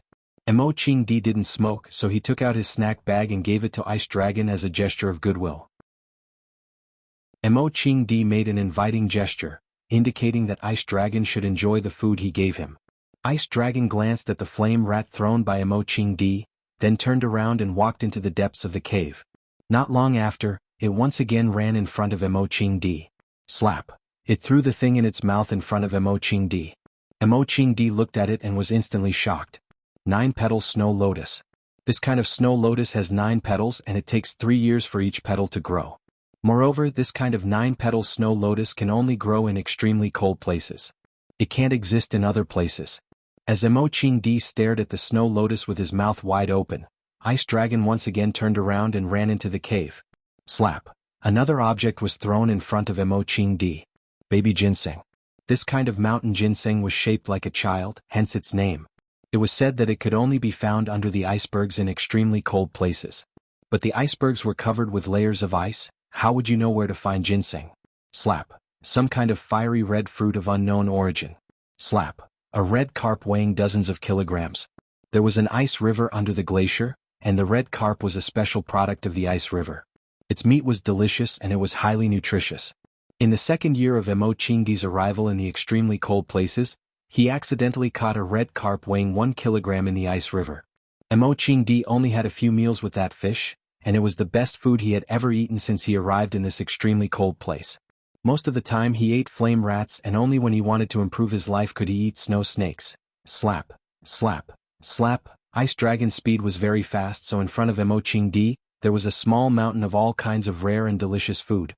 Finally, Ice Dragon stopped running back into the cave, but looked at Mo Qingdi provocatively, and used its nose to point at the food it threw in front of Mo Qingdi, meaning, "Eat, I have plenty of food. You flaunt your wealth like this." Mo Qingdi's voice was dry, and the flame rat thrown in front of Ice Dragon looked even more pitiful. "It's not too safe, is it?" Chapter 606. Fang Yin had shown an amazing capacity for alcohol since he was very young. But because of his mediocre behavior, he was Mo Qingdi's second favorite drinking buddy. In first place was Yi Wenro. Once, Mo Qingdi had just finished a new jar of wine and invited Fang Yin over to taste it. When Mo Qingdi placed his hand-brewed Shadaozi in front of Fang Yin only glanced at it disdainfully, then ran back to his room and brought back a box of Maotai. The box of wine was as old as the Maotai factory was built. It was said that Phoenix stole it from her grandfather. Mo Qingdi was so angry that he drank the entire box of wine. When Mo Qingdi first saw this transparent dog, he felt a little familiar, but he couldn't figure out what was so familiar about it. He thought it was a subconscious feeling, that this was the ice dragon that he had to find in his destiny. He saw the disdainful look in the transparent dog's eyes when it saw the flame rat, and the triumphant look when it crazily moved its treasures in front of him for him to enjoy. It was exactly the same face as Fang Yin when he was young. From their expressions to their actions, this transparent dog was practically a miniature version of Fang Yin. And they were equally shameless. In real life, people like to call people who like to show off their wealth a dog. Now Mo Qingdi saw with his own eyes a transparent dog running in front of him to show off its wealth. Moreover, even someone as knowledgeable as Mo Qingdi could not help but admit that this dog was truly rich. It was practically overflowing with wealth. Seeing that Mo Qingdi was standing there motionless, Ice Dragon thought that he was too embarrassed to enjoy, so it came over with a red fruit in its mouth and took the initiative to walk toward Mo Qingdi. Mo Qingdi's heart trembled and he looked at Ice Dragon with a face full of surprise. It trusted me. It believed that I would not hurt it, so it unscrupulously took the initiative to approach me. This feeling of being inexplicably trusted is really good, so good that people can't bear to break it. Mo Qingdi held out his hand, and Ice Dragon put the fruit in its mouth into Mo Qingdi's palm, then raised its head and looked at him expectantly. Mo Qingdi grabbed a handful of snow and wiped the fruit, washing away Ice Dragon's saliva, and then took a bite of the red fruit. Crunch, crisp, sweet and juicy. This was the tastiest fruit Mo Qingdi had ever eaten. Mo Qingdi grinned and shoved the remaining half of the fruit into his mouth. The Ice Dragon was also very happy.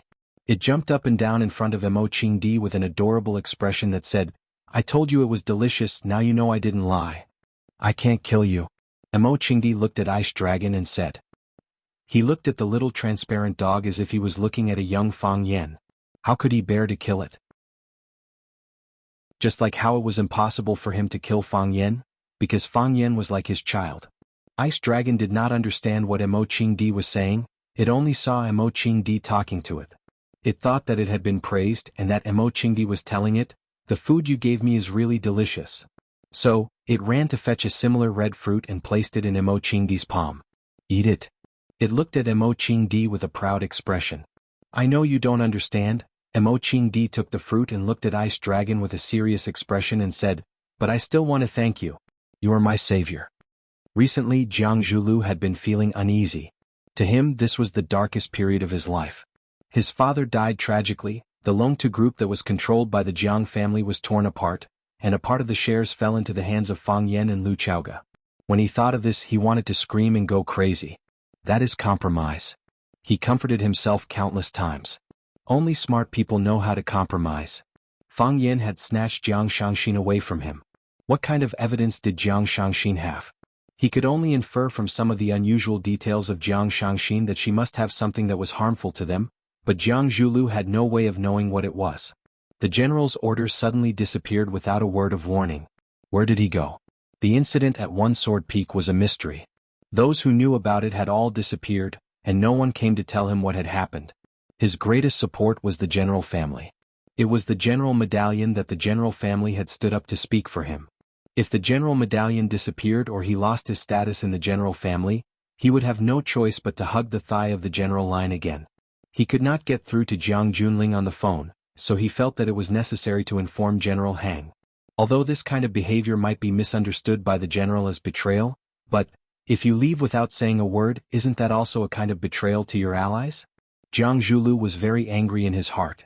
He felt that the business partners he was working with were too unscrupulous. Jiang Zhulu rummaged in the drawer and finally found General Hang's name card in the corner.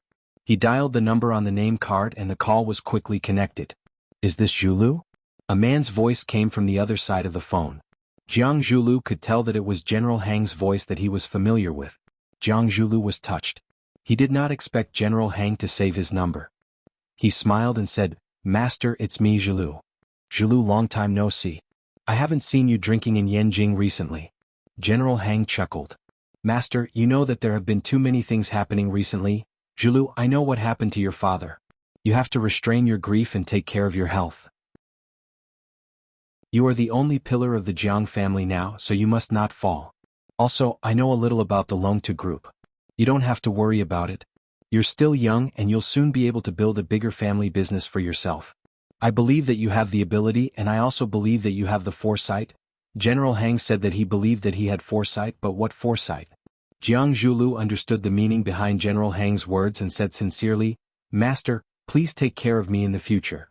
General Hang was very satisfied with Jiang Zhulu's attitude and said, "Zhulu, you are too kind. I am just an idle person in the family, so I don't usually care about these things. However, you are Shangxin's husband and my brother-in-law. We are a family. Your matters are my matters." "Thank you, Master." Jiang Zhulu's heart was finally at ease. The general had left and the general had replaced him. Finally, he had found another thick thigh to cling to. However, what exactly happened to Jiang Junling? "Master, did the military order come back to Yanjing? He didn't even inform us when he left." Jiang Zhulu had to ask this question. No matter what, he used to be a close friend of Jiang Junling's. If you turned a blind eye to your previous master just because you clung to General Hang's thigh, how would General Hang view you? Moreover, he asked this question after he had General Hang's backing. This showed that he valued his relationship with General Hang more. As for asking about Jiang Junling's whereabouts, that was merely out of courtesy. With General Hang's intelligence, he would definitely understand the deeper meaning behind his actions.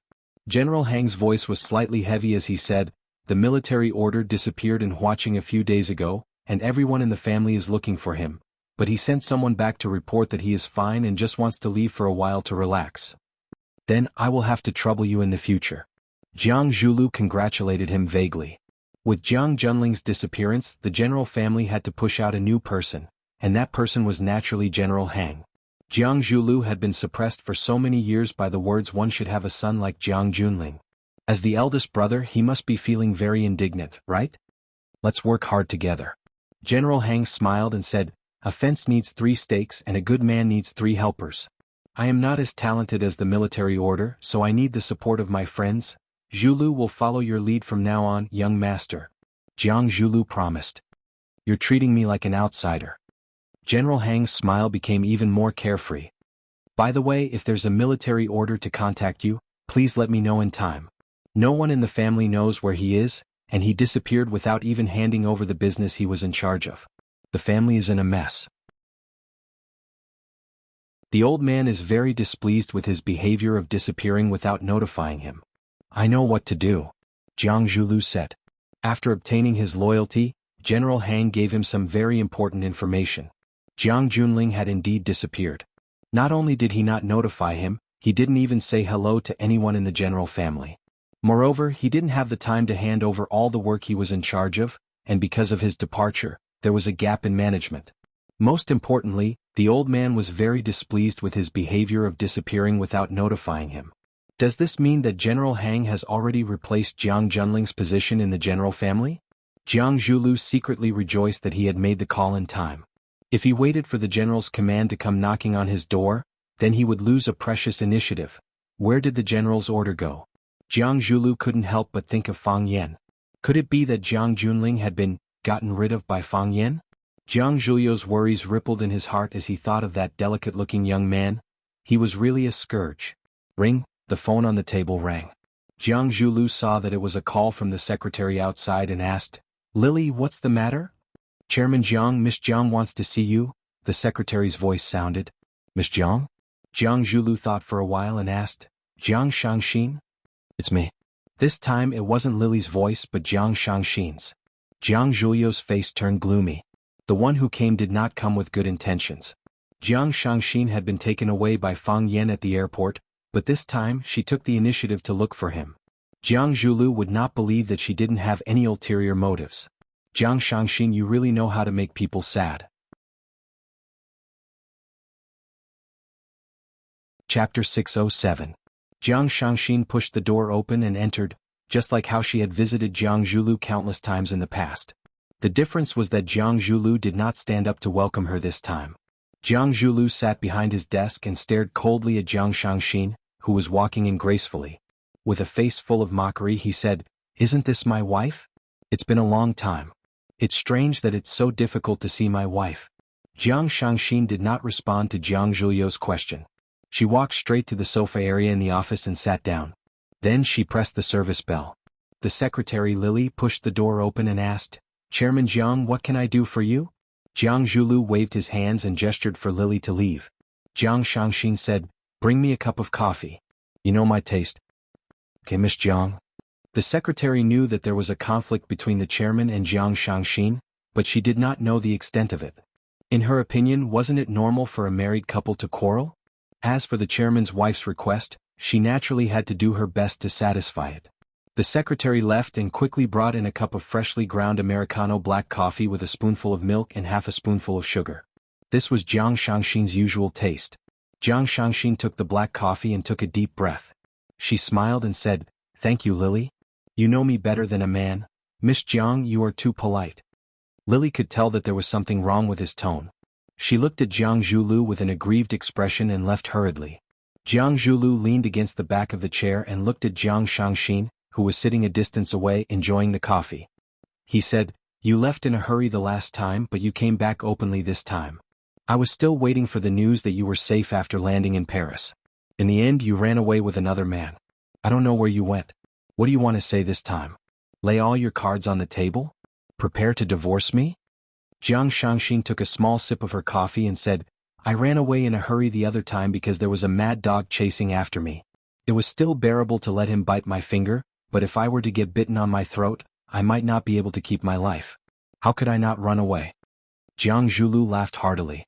He stood up and walked toward the resting area where Jiang Shangxin was. He looked into her eyes and said, "A mad dog is still a mad dog. Aren't you afraid of getting your throat bitten off by a mad dog? That would depend on whether a mad dog is willing to eat it." What? Jiang Zhulu stared at Jiang Shangxin's slender neck and said, "Did you smear poison on your neck? If there really is one, mad dog wouldn't mind trying." As Jiang Zhulu spoke, he had already sat down beside Jiang Shangxin and reached out to stroke her neck. Jiang Shangxin avoided his lecherous hands and said, "It's because I have the dog-beating stick. If a dog dares to bare its teeth at me, I'll hit it with a stick." Jiang Zhulu stopped what he was doing and stared at Jiang Shangxin with a burning gaze. "Is that so? I'm really curious, what kind of dog-beating stick is it? Take a guess?" Jiang Zhulu sat up straight and crossed his arms in a businesslike manner. He said, "Jiang Shangxin, since you're here today, you're naturally not here to reminisce about old times with me. Tell me, what is your purpose for coming here? Are you scared? Are you anxious?" Jiang Shangxin looked at Jiang Zhulu and said, "Actually, it's nothing much, I'm just here to humiliate you." Jiang Zhulu was stunned for a moment, then he laughed heartily. He looked at Jiang Shangxin and said, "This way of speaking is very familiar, it sounds like someone. Let me think, who is it? Are you talking about Fang Yan?" "Yes, Fang Yan." Jiang Zhulu smiled and nodded, saying, His way of speaking is always so simple and direct. He doesn't hide anything and goes straight to the point, ruthlessly stabbing a person in the chest. No matter how much time has passed, every time I think about it, my heart will ache faintly. I didn't expect that after not seeing you for only a few days, you would learn some of his essence. That proves that I'm quite talented. Jiang Shangxin smiled and said. Jiang Zhulu, you're so smart, you must have known that this day would come, right? What kind of day? Jiang Zhulu wasn't afraid of Jiang Shangxin's threat and said, I work in the president's office on the top floor of a building worth tens of billions of dollars. I can see the entire city from the floor-to-ceiling windows, and there's a beautiful secretary at the door who satisfies all my requests. As long as I need her, she's willing to take off her clothes and kneel in front of me. I can decide the fate of tens of thousands of people with a single sentence, and I can make many people lose sleep at night with a glance. Jiang Shangxin, I knew that this day would come, I just didn't expect it to come so soon. So, you didn't hesitate to kill your own father with your own hands? Jiang Shangxin asked coldly. She didn't treat this man as a human, but as a biting dog and extremely aggressive beast. Jiang Zhulio's expression was ferocious and he said, I'm afraid I'll have to disappoint you. I really didn't kill my father, it was Fang Yan, your new boyfriend. Don't be fooled by his gentle and refined appearance, he's ruthless and vicious. As your husband, I still have to warn you. Be careful that he doesn't eat you up and kick you away, swallowing you up to the point where not even your bones are left. Thank you for your kindness. Jiang Shangxin said. You really are a dutiful ex-husband. Ex-husband? Jiang Zhulu laughed and said, I really didn't intend to divorce you. Although you have a new man, I love you so much, how can I bear to let you leave me? Shangxin, do you know? You're my most precious asset now. No matter what happens, I want to be with you. Jiang Shangxin stirred the coffee in the cup with a steel spoon. After hearing what Jiang Zhulu said, she giggled and tucked her long hair behind her ear. She said, Jiang Zhulu, did you think that I came here today to lay all my cards on the table and divorce you? Did I want to take away half of your family's wealth? This has nothing to do with money, I just can't imagine how I can survive without you. Jiang Zhulu said such touching words of love, but his gaze toward Jiang Shangxin was filled with hatred and coldness. He knew very well that the wife he had married was not a kind person. In the past he wasn't afraid.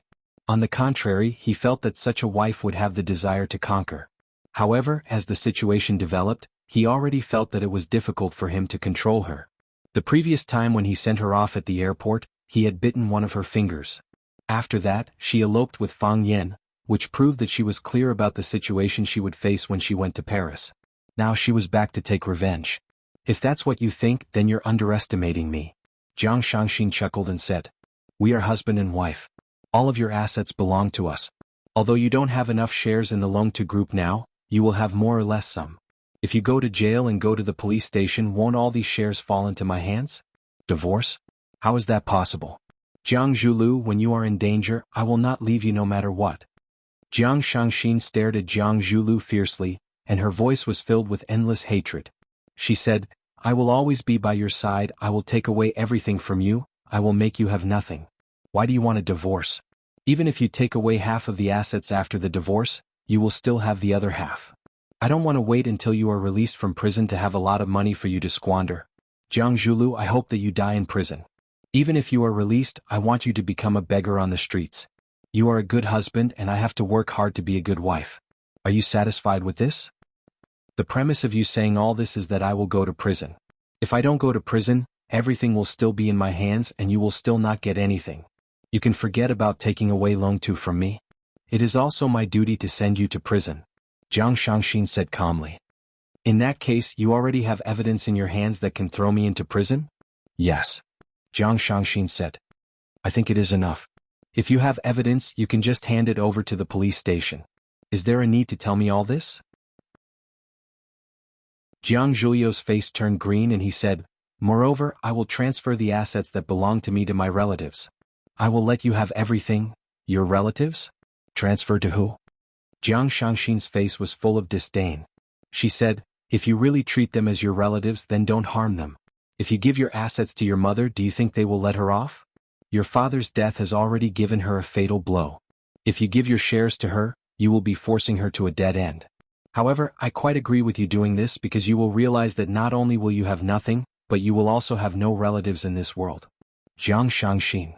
Jiang Zhulu shouted at Jiang Shangxin. He pressed Changxin's palm down and said, sit down quietly. I have already said that I am here to humiliate you.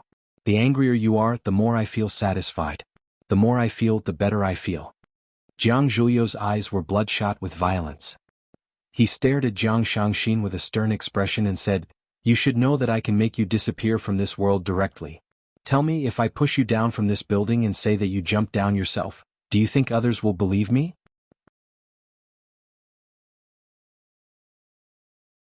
Chapter 608. Miss, what do you think this is? Fang Yingying held a dollar coin in his hand and asked with a smile. Sir, please come down from my desk. Lily looked at him coldly as if she was looking at an idiot. Don't be so stingy. I'm your boss's bodyguard and you're your boss's secretary. They're a couple, we might be able to develop a relationship. But unfortunately, I already have a girl I like. So, we can only be ordinary friends. Fang Yingying sat on Lily's desk and said with a cheeky smile. Lily rolled her eyes and said, Sir, please don't disturb my work. Otherwise, I'll call the security guards to kick you out. Have you considered the mood of your lady boss before you do this? Or do you want to replace your lady boss as the new lady boss? Okay, I'm just joking. Come watch carefully, I'll show you a magic trick. After you see my magic trick, you won't want to see anyone else perform magic anymore. As Fang Yingying spoke, he suddenly threw the coin in his hand into the sky. Clank, he stretched out his hand and grabbed the coin. Now, it's time to witness a miracle. Fang Yingying's hand that was holding the coin clenched into a fist. Lily's eyes couldn't help but be attracted to Fang Yingying's performance. Come, blow on my fist. Fang Yingying brought his fist in front of Lily.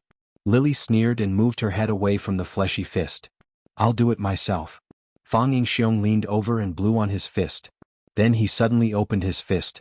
Dang, no. Lily also looked at Fang Yingying's fat palm in surprise. She clearly saw him holding the coin in his hand. How did this man really make the coin disappear? Strange. Where did the coin go? Fang Yingying said with a smile. He reached out to touch Lily's head. In my hair, said Lily.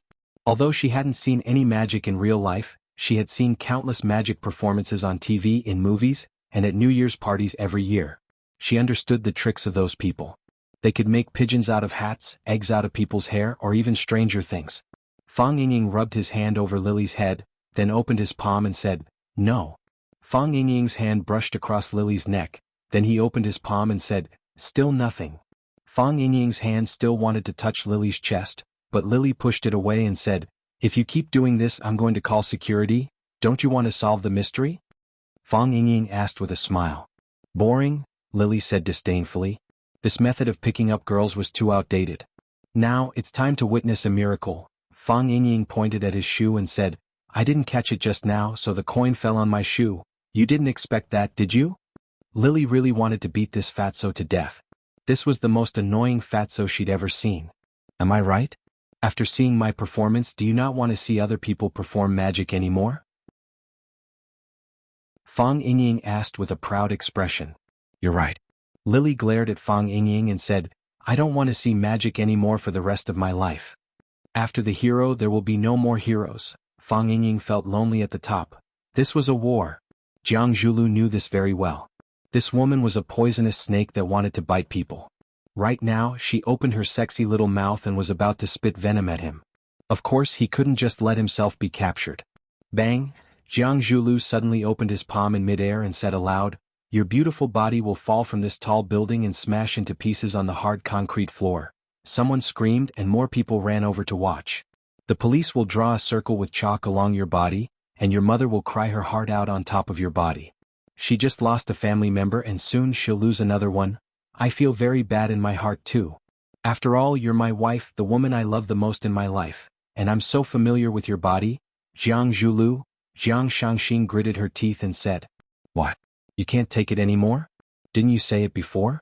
You're here to humiliate me, so you have to be prepared to be humiliated. Jiang Shangxin thought for a while, and her beautiful eyebrows smoothed out again.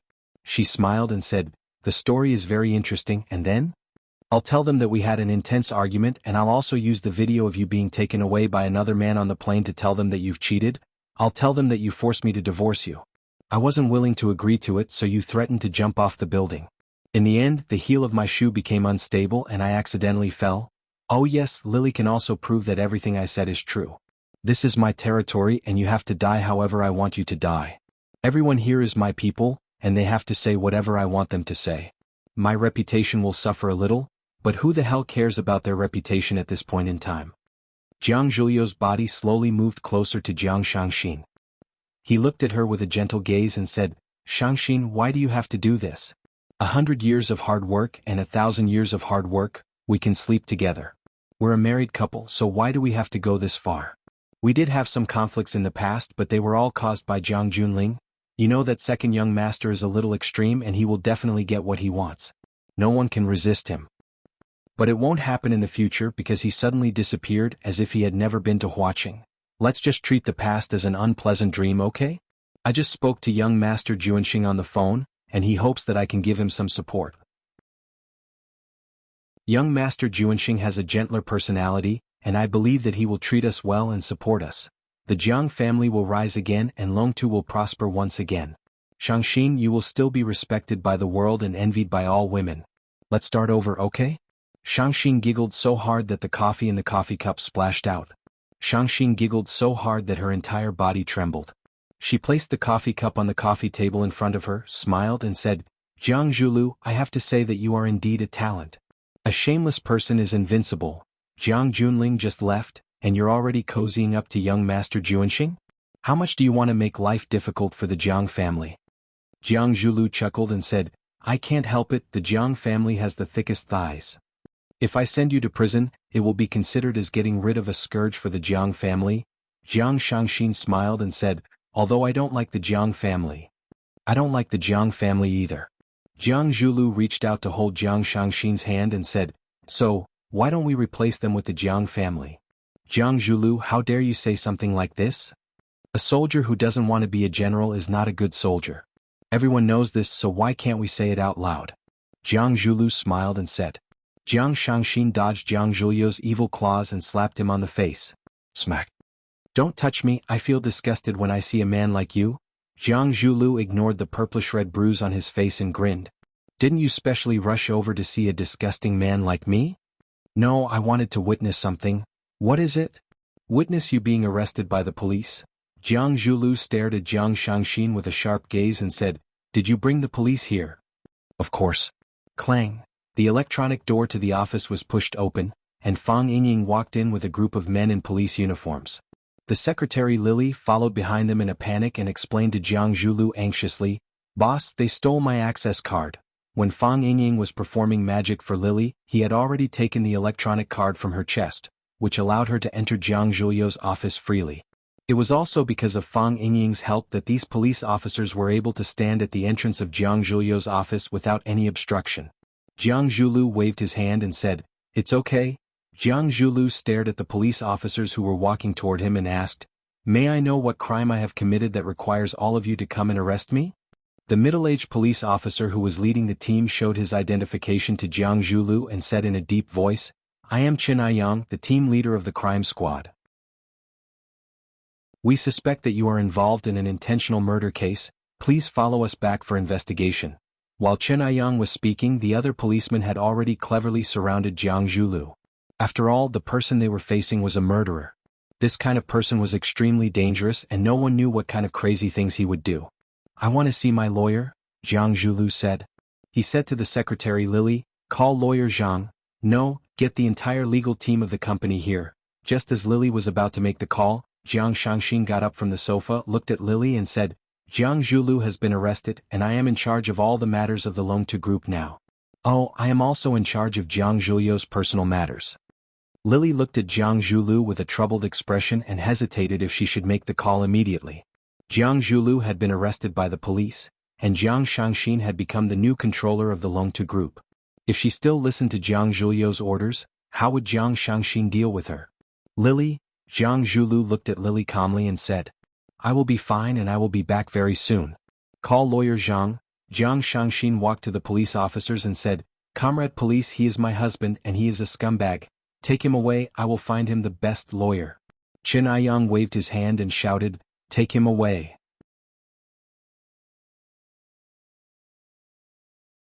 Chapter 609. Jiang Shangxin was indeed not here to divorce Jiang Zhulu. It would be too easy for him to do so now. As his wife, Jiang Shangxin had a lot of power to make decisions when Jiang Zhulu was a suspect. For example, she could ask the police to take Jiang Zhulu away, decide when to let the company's lawyer intervene, and even decide whether the lawyer would plead for Jiang Zhulu's innocence or guilt. Obviously, Jiang Zhulu realized that he was in a very dangerous situation. Jiang Shangxin, you be asterisk tisk, Jiang Zhulu scolded. You're setting me up. I did not do anything, I was framed. Jiang Shangxin looked at the team leader of the crime squad, Chen Aiyang, and said, from now on, can everything he says be used as evidence in court? Logically speaking, yes. Chen Aiyang nodded. I won't do that. Jiang Shangxin said, because he is my husband. I love him. Chen Aiyang chuckled and said, Miss Jiang is the victim. If you are not willing to pursue his responsibility, then we can pretend that nothing happened. Thank you for your understanding. Jiang Shangxin said gratefully. Then I will have to trouble you. Help me take good care of my husband and don't torture him. He has never suffered in his life. You are too polite. We will take good care of him. Chen Aiyang waved his hand and Jiang Zhulu was taken away by a group of police officers. Jiang Shangxin, you be asterisk tis, you will regret it if you dare to plot against me. Lily, call lawyer Zhang. Jiang Zhulu shouted at the top of his lungs, but his voice was getting further and further away. When the office door was closed again, his voice had completely disappeared. Jiang Shangxin was not only here to witness the moment when Jiang Zhulu was taken away by the police. She also wanted to take control of the Longtu group after Jiang Zhulu was taken away, so that there would not be any internal chaos in the Longtu group. This would give people with ulterior motives an opportunity to take advantage of. Only Jiang Shangxin, Fang Yingying, and Lily were left in the office. Just as Lily was about to leave, Jiang Shangxin shouted, Lily. Lily shuddered, turned around and asked Jiang Shangxin, Miss Jiang, do you have any other instructions? He sat Shangxin down on Jiang Zhulyo's swivel chair and leaned back slightly. Looking up at Lily, who was sitting cautiously in front of him, he said, let's have a chat. Lily became even more nervous and said, Miss Jiang, what do you want to talk about? I don't know anything. I'm just Mr. Jiang's secretary. I don't know what he did. Lily, do you remember what I said just now? You understand me better than any man, so I'm happy to let you continue to be the secretary of the chairman. Lily looked at Jiang Shangxin in shock and asked, Miss Jiang, is this true? Yes. That's what I think, Jiang Shangxin said. However, there's still a small barrier in my heart. I feel a little uncomfortable. Jiang Zhulu is my man, my husband. It's natural for me to have sex with my man, and you've also had sex with my man, Sister Jiang Shang? Lily's beautiful face lost all color and said, do you want to say that you didn't? I'm not. You didn't do it willingly? Miss Jiang, I'm wrong. Lily was at a loss for words. Being able to become Jiang Zhulyo's secretary, she was naturally the best choice in terms of capability. However, when facing an opponent like Jiang Shangxin, she was obviously not as capable as she wished. Jiang Shangxin waved her hand and said, what's done is done. Since it has already happened, we can only face it bravely. Who asked us women to be born in a weaker position? The cracks have already appeared and I'm willing to do some things to make up for it. In that case, what kind of effort are you willing to put in? Lily clenched her teeth. After hesitating for a while, she said, I have a name list here. It's a list of the higher-ups in Longtu Group who are usually close to Mr. Jiang. Jiang Shangxin nodded her head in satisfaction and said, Lily, go and pour me another cup of coffee. The workload today is a little heavy. Yes, Miss Jiang. Lily replied and walked out quickly to execute Jiang Shangxin's orders. From this moment onwards, she had changed her identity to become Jiang Shangxin's female secretary. Jiang Shangxin then shifted her gaze to Fang Yingying's face and said, Hero? Fang Yingying was shocked and said, Miss Jiang, I have never slept with your husband. I don't like men. Furthermore, I already have a woman I like. She's a beautiful police officer. I'm currently launching a fierce attack on her, Fang Yingying explained with a serious look on his face. You must believe me on this. Jiang Shangxin sighed helplessly and said, Are all men with the surname Fang so cheap? Not really. Fang Yingying shook his head and said, Some men who don't have the surname Fang are also very cheap. Jiang Shangxin took the cup of coffee that Lily brought over and drank it to moisten her throat. Only then was she able to continue the conversation with Fang Yingying. She said, I really have to thank you for today. I only used a brilliant magic trick to confuse the secretary and found the special elevator card in Jiang Zhulyo's office card from her. Actually, I wasn't of much help, Fang Yingying said humbly. I still have to thank you. Jiang Shangxin stood up. She was very clear about the relationship between Fang Yingying and Fang Yan. She really couldn't put on the airs of a superior when dealing with this person. Can you give me some personal space? I want to make a few phone calls. You want me to go out first, right? Just tell me directly. Fang Yingying said, I'm a very smart person. I'll understand once you say it. After Fang Yingying walked out, Jiang Shangxin took out her cell phone from her bag and dialed a familiar number. The call was picked up very quickly. Jiang Shangxin said in a sweet voice, the matter has been settled. Jiang Zhulu has been taken away by Officer Chen from the crime squad. What instructions do you have? Take control of Longtu. A man's voice came from the other end of the line. Longtu Group is so big and complicated. I'm afraid I can't do it. Jiang Shangxin said timidly. A man's teasing laughter came from the other end of the line. He said, are you sure you can't do it? If you really think that you're not capable, then I'll get someone else to do it. I believe that Chaoga can do it well. You're so annoying. Jiang Shangxin said coquettishly, I'm just saying. Can't you encourage me? With the shares in my hands and the shares that you can control now, we have enough power to speak in Longtu Group. What's left is to kick out the other unimportant people. Can you do it? I'll work hard. Jiang Shangxin said. Not work hard. You must do it. The man's voice became stern. He said, I know it's difficult. You have to face the Lan family and the Jiang family. You can only choose between the Jiang family and me. If you can't do it, I'll choose someone who can. Yes, I'll definitely do it. Jiang Shangxin clenched her teeth and said, I believe you. The man's voice became gentle again. It's not too late to quit now. I don't like to force others. I don't like to put others in a dilemma. That kind of feeling, it's really not good. I can't quit. Jiang Shangxin said, because I know that this is my best chance. Good luck. The man said. When are you coming back? When can I see you? Everything depends on fate. The man said. The call had been hung up. She could only hear the busy tone. Jiang Shangxin held her phone in a daze. She thought that the most important thing for her now was to control the overall situation. She pressed the phone and said, Lily, ask Lawyer Zhang to come and see me. Everything depends on fate. Tianjizi was busy cutting the dried herbs into small neat pieces. He answered without turning his head. What kind of person is fated destiny? Fang Yan said impatiently, where does he live? I'll go and ask him when he's going to give me the Tai Chi painting. It's not the right time yet. Tianjizi said. Am I the dragon soul guardian that you've chosen? Yes. Tianjizi replied. One of them. You said that you'll give me the Tai Chi painting as long as I achieve the Heart of Three Treasures. Fang Yan said. I said that you'll have the chance to become my disciple when you achieve the Heart of Three Treasures. Tianjizi said. Aren't you guys lying? Fang Yan said angrily, it's like you tricked someone to spend 1 million on a lottery ticket, but the first prize is a bicycle. Tianjizi waved the medicine knife in his hand and slashed at Fang Yan's head. He shouted, who are you calling a bicycle? Fang Yan cleverly dodged the attack and said, old man, don't be angry. I just want to reason with you. You've kept me in suspense, but you're not willing to take it out for me to see. I still don't know if there's such a thing as the Tai Chi painting. The Tai Chi painting isn't with me, Tianjizi said. Fang Yan opened his eyes wide and asked, where is it? Where it should be. Do you know what I don't like the most about you quacks? You're always rambling on and on. Things that can be explained in a single sentence, but you're making it so confusing. Where exactly is it? Tianjizi put down the hatchet and took the towel from Fang Yan to wipe his hands. Then he took the teacup from Fang Yan and took a sip of tea. Then he said, are you really ready? To accept the Tai Chi painting and take on the responsibility of protecting the dragon soul? I'm not ready yet. Fang Yan said. I just want to check the goods first. To see what the Tai Chi painting is.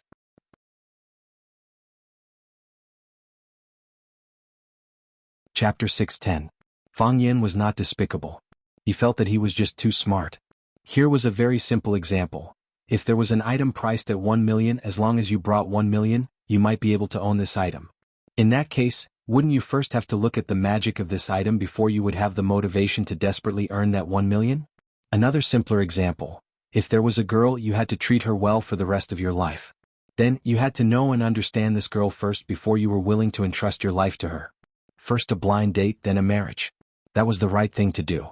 How could there be people who didn't even see a girl's face or touch her hand, yet they wanted someone to take responsibility first? What kind of behavior was that? That was an arranged marriage in a feudal society. That was an immoral act of restricting personal freedom. First let me see what the Tai Chi diagram looks like and what's so magical about it. Only then will I be willing to fulfill the responsibility of protecting the dragon soul. Although I still don't know what the dragon soul is and why we need to protect it. As Fang Yen spoke, he stared unblinkingly at Tianjizi's body. As soon as he felt something was wrong, he would turn around and run for his life. If you just throw me a black and white Tai Chi diagram that can be bought for 10 yuan on the street and then say that the responsibility of protecting the dragon soul will be handed over to me, what's the difference between you and those swindlers who sell martial arts manuals on the street and throw a copy of the Buddha's palm? To those swindlers who say that the responsibility of protecting the peace of the universe will be handed over to them. Master, times have changed. There are fewer swindlers. We have to find a way to improve the professional level of swindlers. If not, why don't you go back to the headquarters and study? This time, Tianjizi was not angry. Holding the teacup, he carefully tasted the exquisite ambergris and said, "Speaking of which, it makes sense. Then you mean that I can look at the Tai Chi diagram first?" "No," Tianjizi said. "Although what you said is very reasonable. But the Tai Chi diagram has been passed down for thousands of years, and there has never been a candidate as difficult as you. Everyone who is selected will regard it as their greatest honor.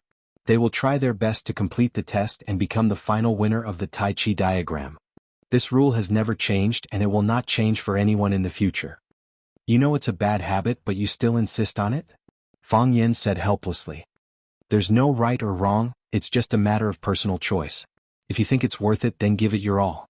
If you think it's not worth it, then don't look at it." Tianjizi said, "If anyone could go there and take a look, what mystery would there be in the Tai Chi diagram? When I get my hands on this Tai Chi painting, I'll make 1,000 copies of it. I'll give a copy to whoever has a good relationship with me. I'll also give a copy to whoever says I'm handsome." Tianjizi laughed out loud and said, "The premise is that you can obtain the Tai Chi diagram." The divine Jizi looked at Fang Yen and said, "After this period of recuperation, your body has more or less recovered.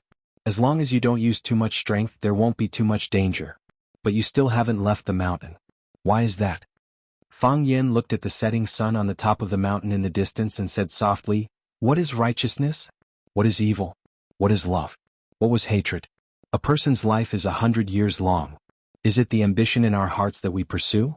Or is it the worldly view? If God has eyes, then he should open his eyes and take a good look at the world, to see that there are so many despicable, shameless and ruthless bad people in the world, and there are also good people like me who are pure, kind and hold on to our ideals. The bad people should be sent to hell, and the good people should be allowed to enjoy the happiness of the world. Speak like a normal person." The divine Jizi had to stop this guy from expressing himself and praising himself. It was said that everyone had a face, but he had never seen Fang Yen go out with a face. He didn't know where he usually hid his face. "I'm just thinking that everyone's time is very precious. You should give me the Tai Chi diagram as soon as possible to save time. You've been looking for it for so many years. Is there anyone more suitable than me? Anyway, it will be mine sooner or later, so it's better to give it to me as soon as possible." Fang Yen said it so confidently that no one could refute him at all. "Although I don't know what the Tai Chi diagram is, I know that this Tai Chi diagram must have something to do with our Taoist Tai Chi. You also saw that I was beaten half to death by that old man Song transplanting seedlings. If I had understood the Tai Chi diagram earlier, I could have taken my revenge earlier. The Tai Chi diagram is a great treasure in the world. It doesn't belong to one person but to everyone in the world. Moreover, the owner of the Tai Chi diagram must not be selfish and must not seek personal revenge." Fang Yen sneered and said, "Bullshit, don't be selfish, don't seek personal revenge. Everyone has 7 emotions and 6 desires. Who doesn't have selfishness? Who doesn't seek personal revenge? I have a big grudge with that scum Jiang Junling, and I will not rest until that old dog Song Zaniang is dead. If you can't be selfish and seek personal revenge, you can give that thing to whoever you want. I don't want it anymore." With that, Fang Yen turned around and left. Immeasurable Lord of Heaven. Tianjizi recited the name, his heart beating fast. The long-eyebrowed monk with a wooden fish in his hand came out of the inner room. Looking at Tianjizi's worried face, he laughed and said, "What do you think of this boy?" "Let's wait and see," Tianjizi said helplessly. "He is too evil, not a blessing for the Tai Chi diagram." "I think Fang Yen is not bad," the long-eyebrowed monk said with a smile. Tianjizi looked at the long-eyebrowed monk with a bitter smile and said, "Old monk, why do you have to oppose me? When I thought he was good, you thought he was not good and said, let's wait and see.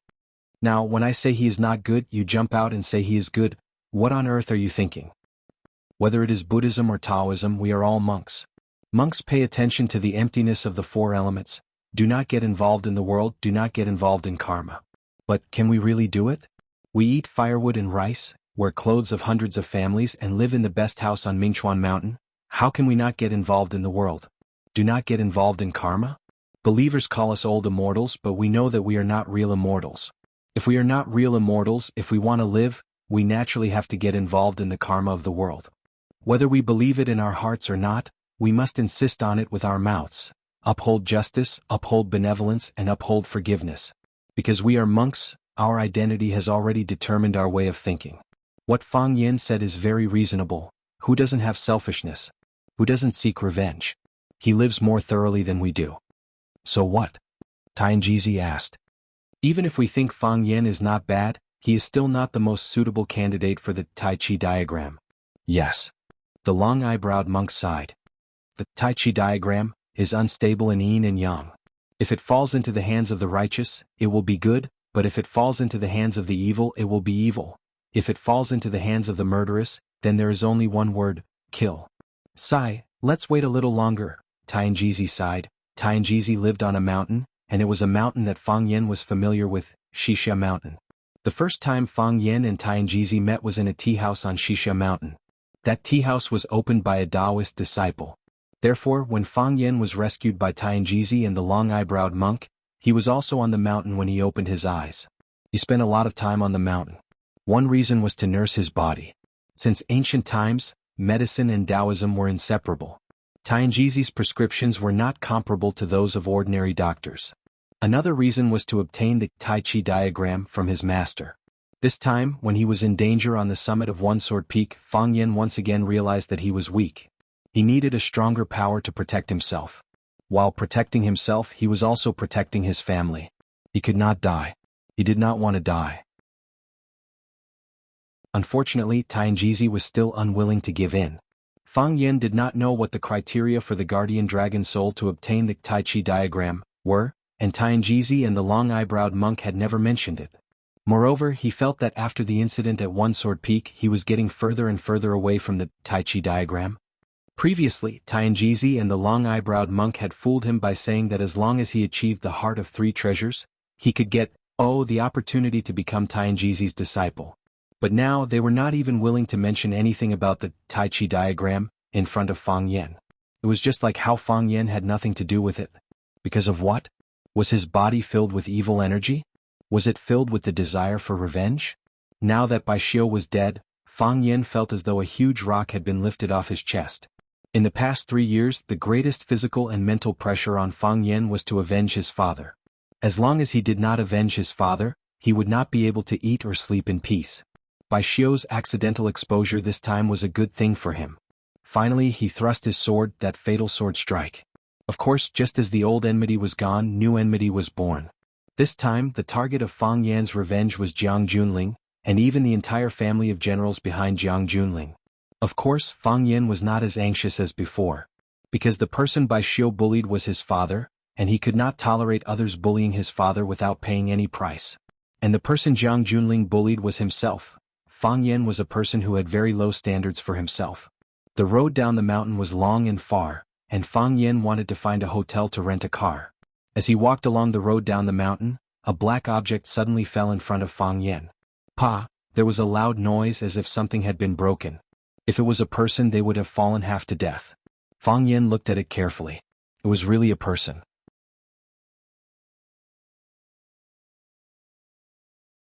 Chapter 6:11. The black object was a person. Its limbs were curled up like a poisonous snake with its tail coiled up. It was a woman. Her body was tied up by a strange method. Although there was no rope on her body could only curl into a ball and couldn't move. Her left hand was holding her right leg and her right hand was hugging her waist. It looked like an extremely rare and difficult yoga pose. If the body didn't have a certain degree of flexibility, it would have probably twisted a person to death. Although she could not move her body, her eyes were still turning, her gaze filled with malice as she stared viciously at Do Yen standing in front of her. It looked like she could pounce and bite him at any time. Bang! A young man in gray sportswear jumped down from the hillside. He walked to Fang Yen but didn't say anything. He just stared at Fang Yen with his bloodshot brown eyes. Fang Yen grinned and explained with a bit of guilt, "Something happened at the time. I was surrounded by a group of powerful people. I even called out your name. Unfortunately, you might have run into some trouble at the time. Later, I fainted from exhaustion and was saved. When I woke up, I was worried about your safety, but I didn't know where to find you. It's good to see that you're fine now." The Snake Lord looked at Fang Yen in surprise and said, "You don't blame me? Blame you for what?" Fang Yen asked in return. "Aren't you afraid that I'll betray you?" The Snake Lord stared at Fang Yen with a burning gaze. Fang Yen looked at the Snake Lord seriously and said, "When I was about to go down the mountain, I found that you were gone, and the enemies appeared one after another. At the time I did suspect you. I thought that you were in cahoots with them. You worked together to set up this sure kill trap in order to kill me. If I died, wouldn't you be able to get the snake's eye in my hands? You are a Snake Lord, so you naturally have your own pride. You don't want to be controlled by others, so you want to regain control of your own fate. This is very normal. Since you suspect me, have you ever thought of crushing my snake eye?" The Snake Lord asked. He and Fang Yen had known each other for many years. He was familiar with Fang Yen and even understood Fang Yen. He knew that he wasn't a man who was stuck in a corner, and he wasn't a man who couldn't bear to be ruthless. If someone angered him, he would do something that person would regret for the rest of his life. "I've thought about it," Fang Yen answered honestly. "After I woke up, I did think about crushing your snake's eye. I even took it out and looked at it a few times. I have to say your eyes don't look good. Especially your eyes at this time." Seeing Snake Lord's increasingly confused eyes, Fang Yen said with a smile, "But what if I've wronged you? What if I'm wrong? You care about my life?" The Snake Lord's throat squirmed as he asked in disbelief. "I'm not a murderous demon, why would I not care about your life and death? You also know that I've never taken the initiative to hurt anyone since I was young. You're also a living being. If I crush your snake's eye because of my own guesses and delusions, then, what's the difference between me and those murderous demons?" The Snake Lord's eyes were moist and he remained silent for a long time. What kind of F***ed-up society was this?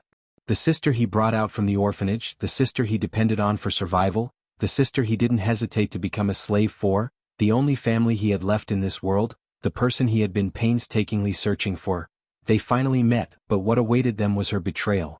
She poisoned him using the method she was best at.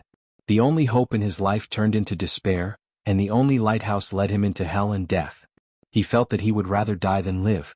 However, contrary to all of this, the person he wanted to kill in the past, the person he made a slave in order to save his sister, the person he wanted to escape from the control of every moment, the person who controlled his life and death, the person who controlled his fate, the person who held the snake eye in his hand, when his life fell to the bottom, the person chose to help him.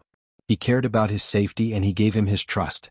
Perhaps to Fang Yen, what he had given him was insignificant and insignificant. But to the Snake Lord, it was like a piece of wood when he was drowning, an oasis in the desert. This was enough to save his life. In life, there would always be some people who were worth sacrificing for. The Snake Lord looked at Fang Yen and said, "I came to you because I owe you an explanation." He pointed at the woman in black lying on the ground and said, "She's my sister." "Oh." Fang Yen didn't even want to look at the woman in black and kept his eyes on the Snake Lord and said, "You threw her in front of me and I've already understood a lot of things. What I want to tell you is, in life who wouldn't meet a few cruel and unscrupulous people? You're just a bit more unlucky than others. You only have one person by your side and she's an idiot.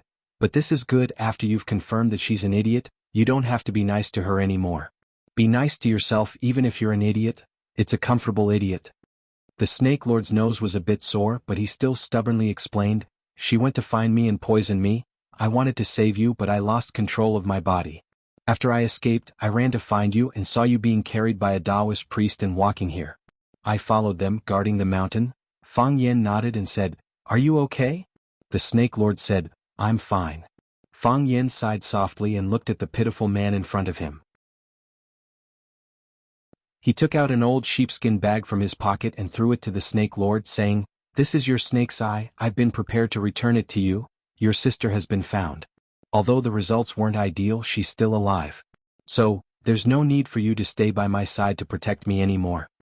The Snake Lord took the snake's eye and asked in a muffled voice, "Where do I go? Where do you want to go?" The Snake Lord thought seriously and said, "I don't know. I used to want to find my sister and bring her back to Xiangxi, but now she doesn't want to go back." "You used to live for her, now live for yourself," Fang Yan said. "Set her free and set yourself free as well." The Snake Lord looked at Fang Yan and said, "You're not going to kill her?" "I'm not going to kill her," Fang Yan said.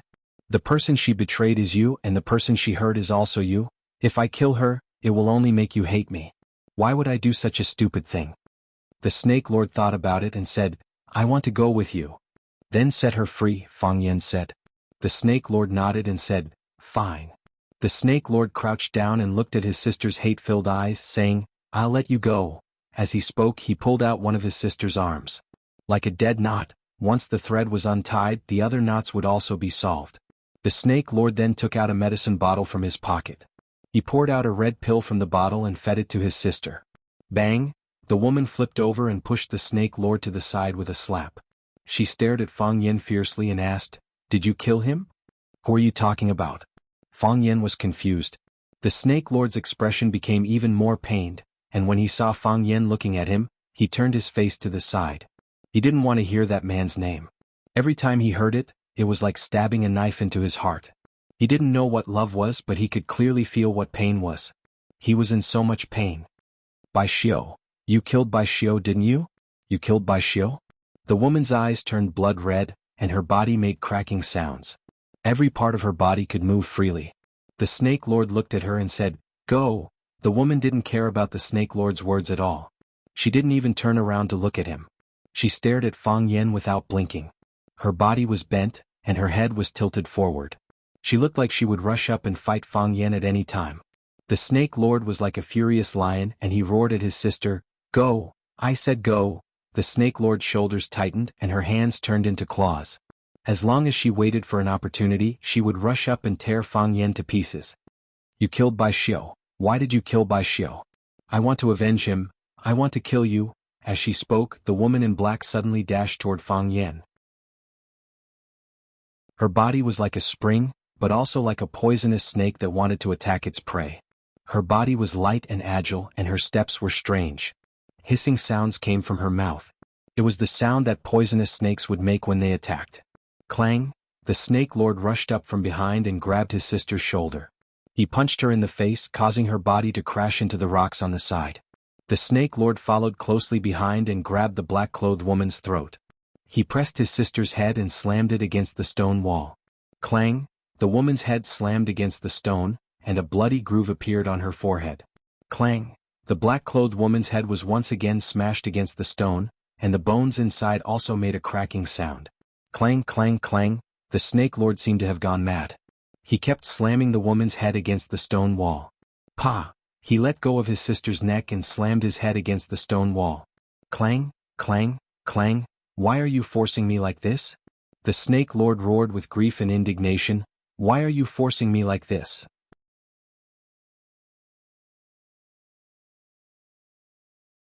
Chapter 6:12. Clang, clang, clang! The Snake Lord banged his head on the rock again and again. He struck himself until his head bled, he struck himself until his bones rattled, he struck the wall until it cracked, and then there was a rustling of broken sand and stones falling to the ground. He wanted to smash his way out of his pain, to smash through his despair. He wanted to relieve the pain in his head and relieve the pain in his heart. He could endure and cure headaches, but he could not do anything about the heartache. He did not want to hurt his sister and make her hurt him again and again. When she recklessly rushed towards Fang Yan, he had to make a move. He knew that if he waited for Fang Yan to make a move, only death would be waiting for his sister. He knew Fang Yan's strength too well. At that time he used all his strength, but he was still easily strangled. If he had not taken the initiative to beg for mercy and offered his snake eye, Fang Yan might have broken his neck on the spot. Although his sister was also a snake woman, her strength was far inferior to his. With Fang Yan's current ability, strangling her was no different from killing an ant. The Snake Lord did not see the scene of Fang Yan fighting with others, so he did not know the fact that he was seriously injured. She wanted to avenge that man and kill Fang Yan. In order to protect her, he had to take the initiative to attack her. The Snake Lord felt that he was too wronged and too suffocated.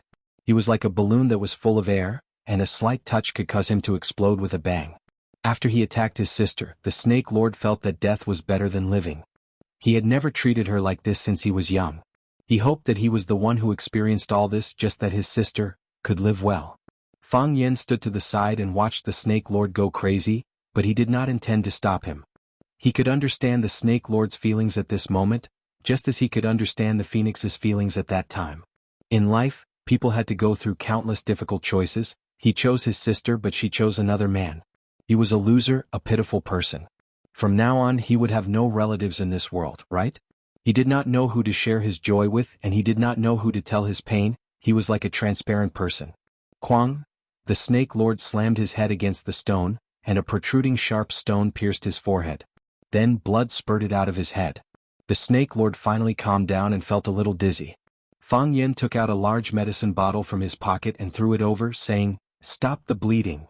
This medicine was stolen from Tianjizi's pharmacy. It had a miraculous effect on stopping bleeding and removing blood stasis. It was a must-have medicine in Jianghu. Snake Lord took the bottle and poured some gray powder onto his forehead. Then he returned the bottle to Fang Yen. "Feeling better?" Fang Yen asked Snake Lord. "I feel better now," Snake Lord said. "Come back with me if you're comfortable," Fang Yen said. "If you don't have a place to eat, eat at my place. If you have no place to stay, stay at my house. If you have no place to go, make my house your own. From now on we are friends and brothers. If you don't mind." Snake Lord's throat felt like it was winter, but he couldn't say anything. Fang Yen reached his hand out to Snake Lord and smiled. "You don't want to?" "No," Snake Lord shook his head. I don't think I deserve." Fang Yen grinned and said, "You're the Snake Lord, the king of snakes. As long as you don't ask me to kowtow to you every morning and night, everything else won't be a problem." Snake Lord opened his mouth and wanted to laugh, but then started crying again. He wiped the tears from his eyes and said, "I'll go back with you. We are friends, brothers," Fang Yen said. "Friends?" Snake Lord struggled to say this word. In his previous life, he had never said this word to anyone. To him it was something unattainable. "Brothers?" Fang Yen clenched his withered and skinny hand and said, "That's right." Snake Lord wanted to dodge. He wasn't used to being so close to people. His right foot took a step back, but his left foot remained standing. He thought that it was time for him to make some changes. His little sister was right about one thing: he should live in the city, among people. He should have friends, brothers. He should have a different life. "Let's go," Fang Yen said. Snake Lord nodded, but his gaze couldn't help but fall to the ground. After being hit by Snake Lord's crazed attacks, the woman in black's head was heavily injured. After the Snake Lord loosened his grip on her neck, her body softly fell to the ground. It was like a lifeless corpse. Her forehead was bruised, blood staining the rocks and weeds on the ground. "Let's go," Fang Yen said. "She's letting go of you, you should also let go of her. She will have her own new life, and so will you." The Snake Lord nodded and followed Fang Yen down the mountain with large strides. Fang Yen walked quickly while Snake Lord walked boldly. To them this was a journey to a new life. After walking for a few kilometers, Fang Yen suddenly realized a serious problem. "You're wrong," Fang Yen said. Snake Lord was stunned and asked, "What's wrong?" "We should rent a car down the mountain." In the interrogation room, Jiang Zhulu felt like his skin was about to be roasted by the strong light on his face. He couldn't turn his face away, let alone change his position. He was no longer one of the 4 young masters of Huaqing. He was a suspect who didn't receive any preferential treatment, but was rather taken care of. His lawyer hadn't arrived yet, and he guessed that Shangxin wouldn't send him a lawyer for a while. Furthermore, he didn't want Shangxin to send him a lawyer either. Because those people weren't here to save him, but to give him a good kick when he was falling to hell. Their arrival would only speed up his arrival. He wanted to call his mother. The only person he could trust now was his mother. As long as his mother knew that something had happened to him, she would use her grandfather's connections to bail him out, or at least send a trustworthy team of lawyers. However, he couldn't even make a phone call. His reasonable request was rejected because they said that he might leak information to the outside world and destroy the evidence. What a joke! What exactly did he do? Jiang Zhulio's eyes were drowsy, and he was extremely exhausted after a day and night of torment. "Jiang Zhulu, wake up!" Chen Aiyang held a large cup of coffee and stared at Jiang Zhulio's every move. Every time he saw that Jiang Zhulu was about to close his eyes, he would suddenly yell angrily. Jiang Zhulu had been pulled back to reality from his slumber countless times. "I know what you want to do," Jiang Zhuliu's eyes were bloodshot and he sneered at Chen Aiyang. You want to use the interrogation method of fatigue to force me to submit, and you want me to confess when I can't take it anymore? I know that this method is very effective. But you used the wrong person. I haven't done anything illegal, so I don't have anything to confess to. Also, when my team of lawyers comes, I want to sue you for abuse of force. We didn't abuse of force. Chen Aiyang took a big gulp of coffee and said, Did we touch a single finger of yours? Did we beat you? We just want to solve the case as soon as possible and not give the criminals any chance. I know that you, Jiang Zhulu, have a lot of power and with a single word, countless people will jump out to work for you. But we won't let the bad guys escape from the law. You said that I killed someone, that I have something to do with Jiang Fengxing's death. Jiang Zhuliu's body was trembling as he spoke. He really didn't have any strength left, and all the energy in his body had been sucked out. If he fell asleep while speaking, it wouldn't be strange at all. What evidence do you have? Don't you know that Jiang Fengxing is my father-in-law, my wife's father? And my father has mysteriously disappeared and he might have been killed. I should have called the police long ago, right? Instead of looking for the real murderer, you brought me, the victim. Is there any justice in this world? Looks like you won't shed a tear until you see the coffin, Chen Aiyang said. I don't care what method you use and I don't care who incited you. Jiang Zhulu gritted his teeth and said, Don't even think about making me yield. I'm afraid it's not up to you, Chen Aiyang said. He put down the coffee cup in his hand and said to a young policeman standing behind him, Bring his accomplice here. Yes. Captain, the policeman replied and walked out quickly. After a while, a few policemen brought a middle-aged man in shackles into the room. Jiang Zhulu, look who's here. Chen Aiyang shouted again. Jiang Zhulu struggled to open his eyes. When he saw the man standing in front of him, he was startled and asked, Who is he? I don't know him, don't try to frame me. Jiang Zhulu, the man in the handcuffs said with a wretched expression, Stop struggling. When we went to pick someone up, you sat in the back of my car and almost vomited a few times. You hid it very well, but did you think no one saw it? Also, you killed your father-in-law with your own hands. There were a few witnesses at the scene and I also have evidence. Chen Aiyang looked at Jiang Zhulu, who had a grim expression, and said, The evidence in his hands is now in the hands of the police. Jiang Zhulu, accept your fate. Blurg. Jiang Zhulu suddenly started to vomit like crazy, vomiting until his heart and lungs were torn apart.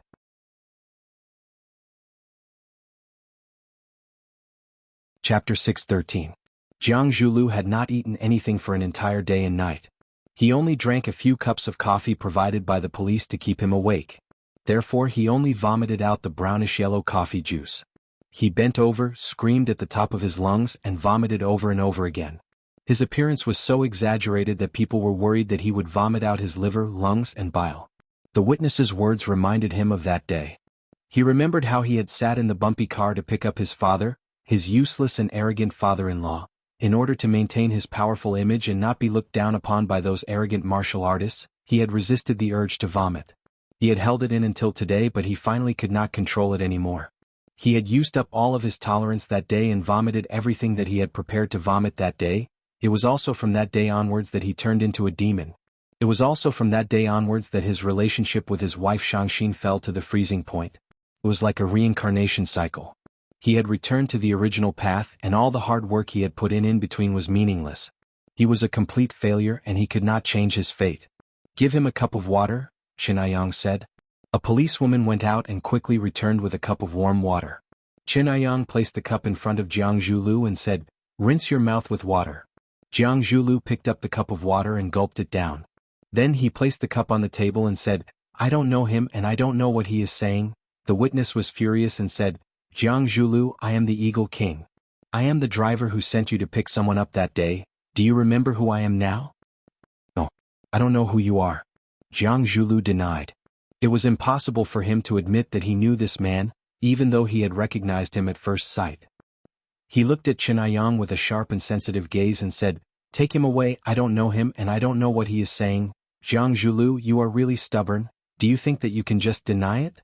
You definitely don't know that I'm equipped with the most advanced fly-eye electronic camera, right? Originally, I recorded the scene of you killing people to report to others, but I didn't expect to use it on you. You, Jiang Zhulu struggled to charge at the Eagle King. Just as his body moved, two strong men pounced on him and pinned him to the chair. Cuff him, Chen Aiyang said. Kacha, with a crisp sound, A steel shackle appeared on Jiang Zhulio's wrist. "You bastard!" Jiang Zhulu gritted his teeth and roared. He didn't expect to be destroyed by his own people. This was a betrayal to him. The Eagle King looked at him coldly and said, "If we were outside, I would have blown your head off with a single shot. In my eyes, you are just a pitiful ant." As if someone had poured a bucket of ice water on his head, Jiang Zhulu instantly became quiet. Since when did these thugs who only had brute force start to look down on him? When did this start? Remember, he was one of the 4 prodigies of Huaqing who was envied by countless people. How did he end up in such dire straits? Jiang Zhulu felt a wave of sadness in his heart. His vision darkened and he fainted. He felt his body sinking. It was a black hole that could swallow everything. Pa pa pa. It was a sound that could make one's imagination run wild. Lu Chaoga was sitting on a high chair in front of a floor-to-ceiling window, working. In front of her was an Apple laptop, her hands quickly typing on it. She was working on a feasibility plan. Chaoyan Technology was prepared to invest in their own cell phone research. Chaoyan Technology's core product was the Little Flame Energy product. In the past, part of their products were supplied to the military, becoming an important part of increasing Huaxia's military strength. The other part was supplied to the market. Of course, this was mainly reflected in various large-scale machines. For example, ships, planes, hybrid sports cars, or energy vehicles. This was the first time Chaoyan Technology was preparing to put their energy products into civilian products on a large scale. Moreover, it was in the most competitive product field in the cell phone market. What was the most unsettling thing in modern social situations? It wasn't that you couldn't find a toilet when you wanted to pee, nor was it that you couldn't buy a dark beer when you wanted to drink. It was that when you were swiping your phone, the battery of the cell phone beeped and the energy bar turned red. At that time, it was really unsettling, as if there were 1,000 steel needles sitting under your butt.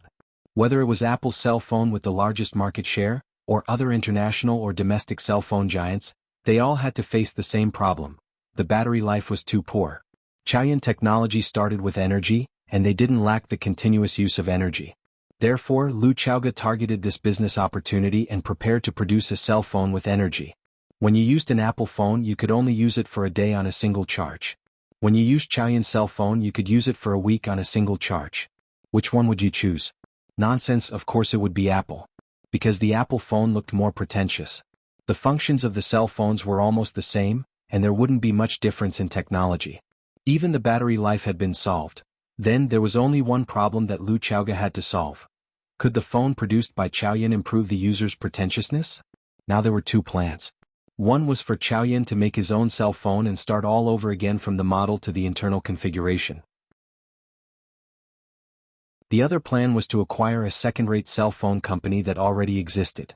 He only needed to improve the quality of the hardware and software and install Chaoyan's energy battery. Lu Chaoga was busy with her work when she saw the gate of the courtyard open. Then she saw Fang Yan, the little man she hadn't seen for a while. Lu Chaoga stopped what he was doing and walked outside. Fang Yan came back with Snake Lord. Seeing Lu Chaoga waiting at the door, Fang Yan said with a smile, "I haven't heard you're cooking for a long time. I miss it." Lu Chaoga nodded and said, "Are you hungry? I'll cook a bowl of noodles for you." Fang Yan shook his head and said, "I've already eaten before I came back." He pointed to Snake Lord, who was standing behind him and didn't dare to come forward, and said, "His name is Fang Wen and he's my friend." Fang Wen was the name Fang Yan had just given to Snake Lord. He wanted him to understand the principle of giving up something to gain. The reason why his surname was Fang was that Snake Lord wanted to cut off the past and separate himself from everything in the past. Therefore, Fang Yan asked him to follow his surname. Snake Lord himself was also very happy. Fang Wen said that he liked the name very much. "Hello." Lu Chaoga took the initiative to reach out to Snake Lord. Snake Lord hid his hand behind his back, not daring to shake hands with Lu Chaoga. In the past, when he still thought of himself as Snake Lord, he was careless, bloodthirsty, and didn't care about anything. But now it was different. He hoped to become friends with Fang Yan and become brothers. He hoped to become a family with Fang Yan's family, so he began to be afraid. He knew what his hand looked like. It was like a layer of snakeskin and it was prickly to the touch. He was like a monster in a normal society, like a poisonous snake that could walk normally. He was afraid that he would scare Lu Chaoga, and he was afraid that he would ruin everything he had just obtained. It wasn't easy for him to obtain it, so he cherished it very much. His only family member in the world had betrayed him, and now he had very little. Fang Yan looked at him with a smile and said, Fang Wen, a lady took the initiative to extend her hand to you. You must shake hands with her to be a polite gentleman dash. Gentleman dash Snake Lord chewed on this strange name. He was a snake and he lived with poisonous snakes and beasts all day long. No one had ever taught him to be a gentleman. Even his dead master had never said such a word to him. No one thought that he could be a gentleman. Try it. Fang Yen said with a smile. Beautiful women like gentlemen. Lu Chaoge was quick-witted. She knew what kind of person he was when she saw Snake Lord's hiding eyes and his hand hidden in his sleeve. She took the initiative to take a step towards Snake Lord, and once again reached out her snow-white, slender hand and said, "Hello, I'm Lu Chaoge, nice to meet you dash." The Snake Lord gulped a few times before he carefully took out his hand from his sleeve. He shook Lu Xiaoge's little hand and said, "I'm Fang Shida. I'm very happy. I'm also very happy to see you." Lu Chaoge smiled and said, "Fang Yan's friend is also my friend. If you need any help, just tell me." "Okay. I don't need any help." Snake Lord stammered. It was the first time he held such a beautiful woman's hand, the first time he was so close to a goddess, and the first time he smelled something so good. What was that smell? Was it perfume? Or was it a woman's natural body fragrance? Lu Chaoge smiled and looked at Fang Yan. She said meaningfully, "But Fang Yan said something wrong just now. Not all beautiful women like gentlemen and some like rascals." Snake Lord became anxious, and his forehead began to be covered in sweat. He hurriedly explained, "I'm not a rascal."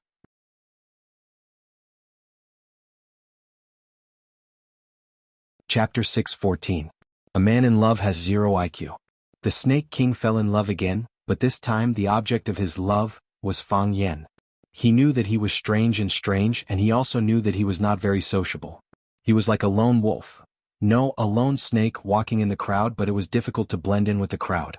He rarely looked at himself in the mirror, but in his heart, he knew that he was definitely not the type of handsome man that women would like, nor was he a man with a six-pack.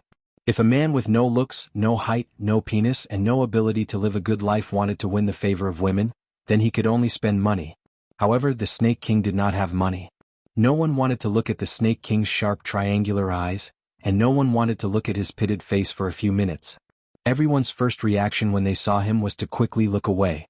He was a monster in people's eyes. Who would like a snake man? Fang Yan did not despise him and took him in when he was in the most pain and despair. Lu Chaoge did not despise him either. Such a beautiful woman was like a fairy. When she looked at him, her expression was gentle, and her smile was without a trace of hypocrisy. The Snake King liked this family and he really wanted to integrate into it. Although he knew that it was a big wish, he really hoped that he could become a person that people liked. At least, he didn't want to be a person that people hated when they saw him. Just like how he once hoped that the orphanage's director, Fatso, would like him. Therefore, after Lu Xiaoge specifically explained that some beautiful women liked hooligans, his body tensed up for no reason, and his heart was also hanging high up in his throat. "I'm not a gangster." He hoped that Lu Xiaoge could see him as a good person.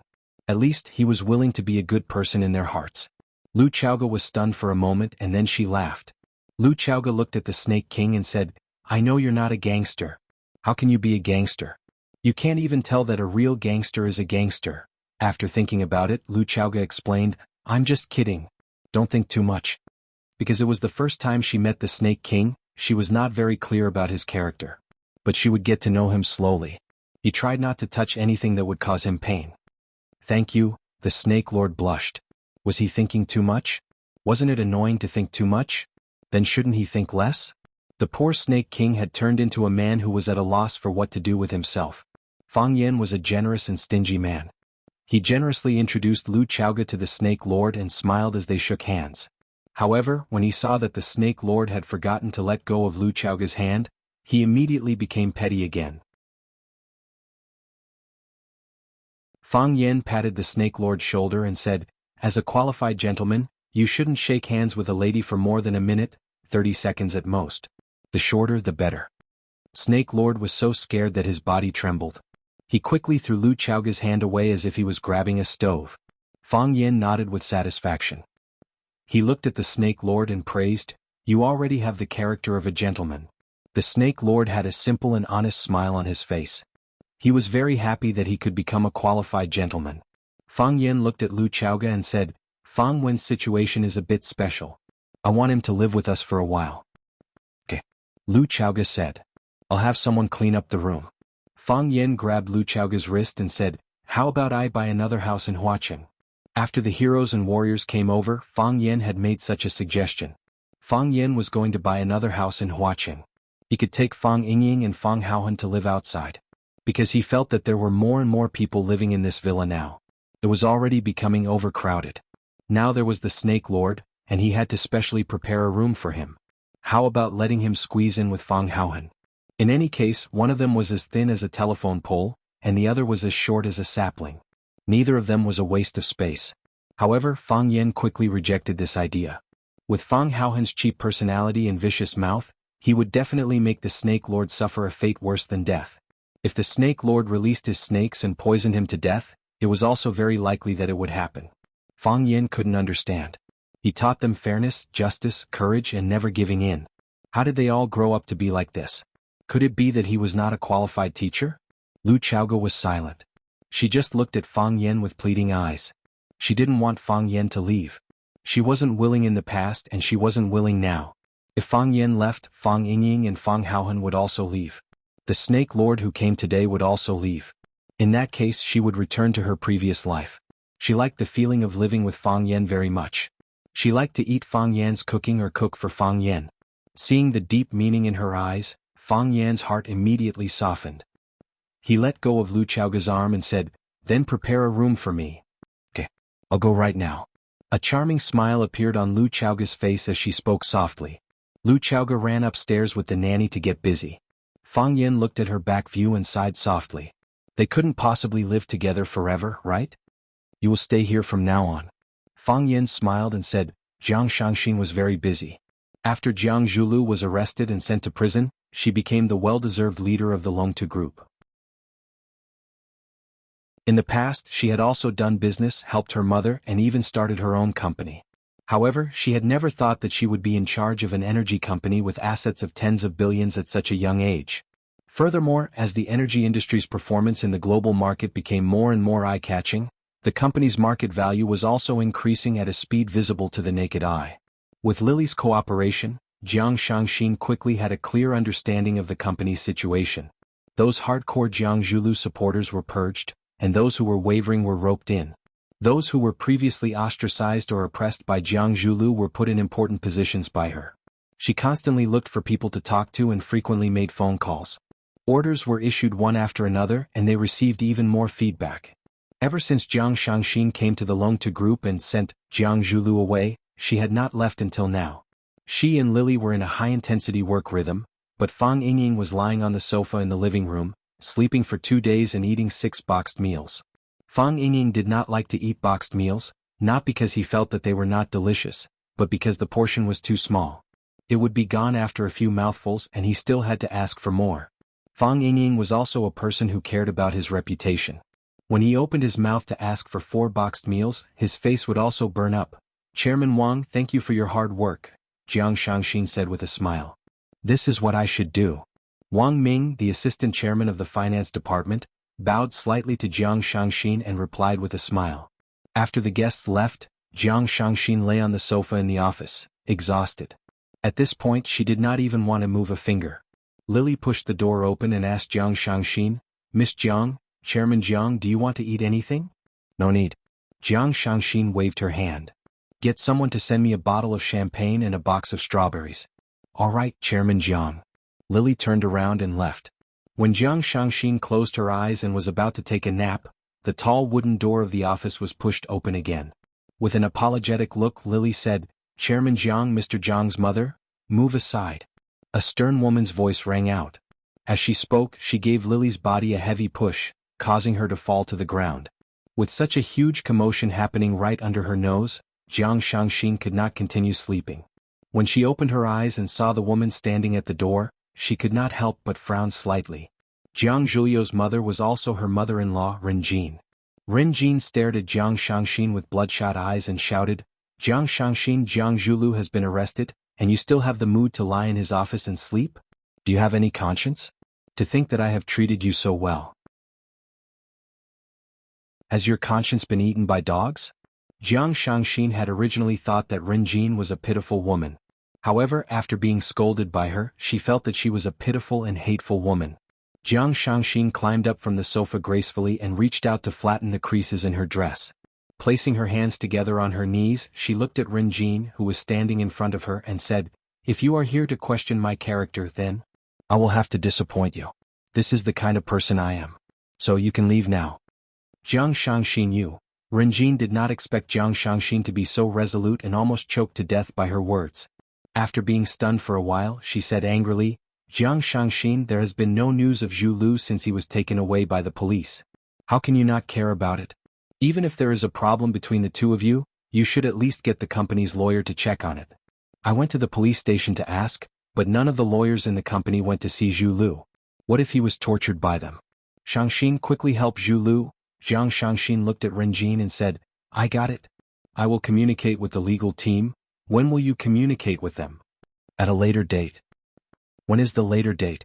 "Jiang Shangxin, get lawyer Zhang here now. I want to talk to them personally. Zhu Lu has been taken away for so long, but you have not reacted at all." Ren Jin stared at Jiang Shangxin with a sharp gaze and said, "You are willing to do anything just to get more assets?" Smack. Jiang Shangxin smashed the glass cup on the coffee table and the porcelain cup smashed against the wall.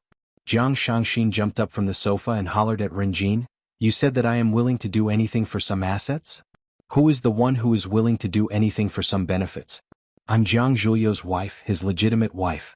In order to curry favor with his master, he actually personally killed my father. He's the one who's unscrupulous. He is not a human, he is a beast. Do you know that your son is a beast?"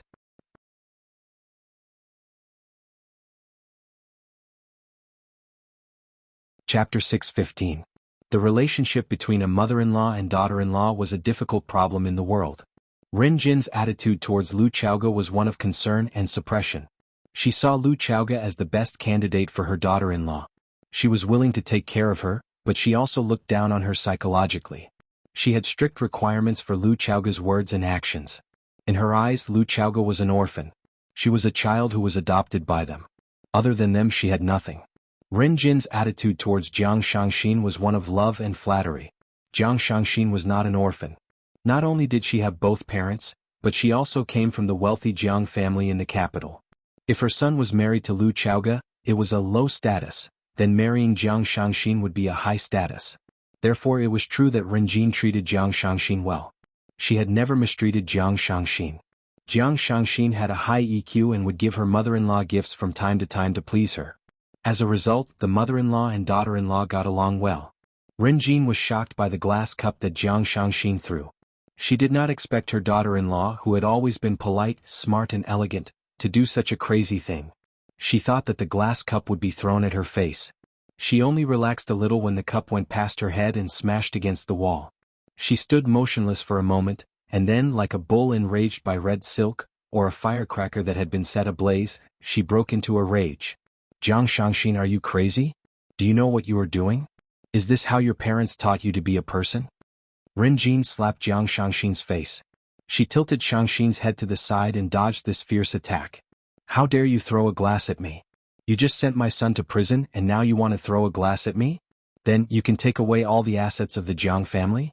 Jiang Shangxin, let me tell you, it is not that easy." Ren Jin raised her hand and slapped the other side of Jiang Shangxin's face.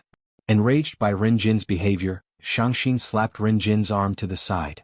Jiang Shangxin was young and powerful. How could Ren Jin be her match?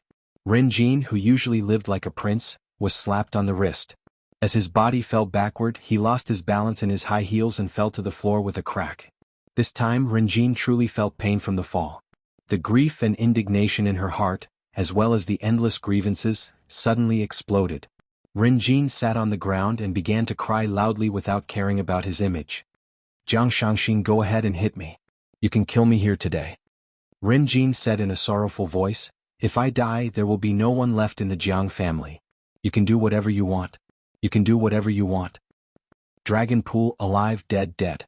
Zhu Lu was sent to prison and persecuted by you. Now you want to kill me as well. Jiang Shangxin, you are the jinx of the Jiang family. How much do you want to harm the Jiang family before you are satisfied? With a stern expression, Jiang Shangxin stared at Ren Jin, who was bawling his eyes out on the floor. She said coldly, No one wanted to send Jiang Zhulu to jail. He sent himself to jail. He has done so many evil deeds and they will be dug out one by one. Just wait and see. Very soon, you will know how many disgusting things your precious son has stained his hands. Impossible. Ren Jin shouted, Zhulu would never do those things. I know his character. Even though he is a little extreme, he is a good person. His company donates to charity every year. He even adopted many children in the poor mountainous areas. Zhulu donated the living expenses and school fees for those children. Jiang Shangxin's mouth was full of bitterness. She said in a mocking tone, I know these things better than you. This is what he used to show off when he wooed me. Which woman doesn't want to find a loving man to spend the rest of her life with? Because it would make her feel that he is so loving to others. He is only wholeheartedly devoted to his wife and her family. She didn't expect that it was just a piece of sheepskin that he wore on the outside. It was a layer of gold that he put on his face. Deep down he is a hungry wolf. He is a devil and a scumbag. Marrying him is the most regrettable thing in my life. Shangxin. Tears streamed down Ren Jin's face as he looked at Shangxin and pleaded, Shangxin, no matter what, you have to save Zhulu. Please help me save Zhulu. His father is no longer around, he is my only relative. Ren Jin crawled up from the ground and strode toward Jiang Shangxin. Thump. Ren Jin knelt down in front of Jiang Shangxin. Shangxin, I beg you. I will kowtow to you. I will apologize to you. You are a woman too. Can you take pity on an old man like me? If I don't have my son, I won't be able to live on. I will die. Shangxin, can you take pity on me by saving Zhulu? Jiang Shangxin looked at Ren Jin, who was crying and begging bitterly. She felt very upset. Ren Jin was born into a good family. She was also a woman who came from a big family. However, she had suffered all kinds of setbacks during this period of time. First, her husband disappeared mysteriously after he went out. Until now, not even his corpse had been found. Then her son was taken away by the police. There wasn't even anyone to save him. She used to be extremely proud. However, she didn't hesitate to trample on her dignity. Now she was just a pitiful woman. A mother who prayed for her son's health and safety. Jiang Shangxin squatted down and lifted Ren Jin's arm to help her up. Ren Jin knelt there and refused to get up. No matter how hard Jiang Shangxin tried, she couldn't get up. Jiang Shangxin didn't force her anymore. She looked at Ren Jin and said, I can pity you. However, I will not pity Jiang Zhulu. He has to bear the responsibility for whatever he did wrong. If all the sins committed by the children could be forgiven because of the kindness of their parents, the world would have been in a mess. Jiang Shangxin. Ren Jin gritted her teeth and said, Don't force me into a dead end.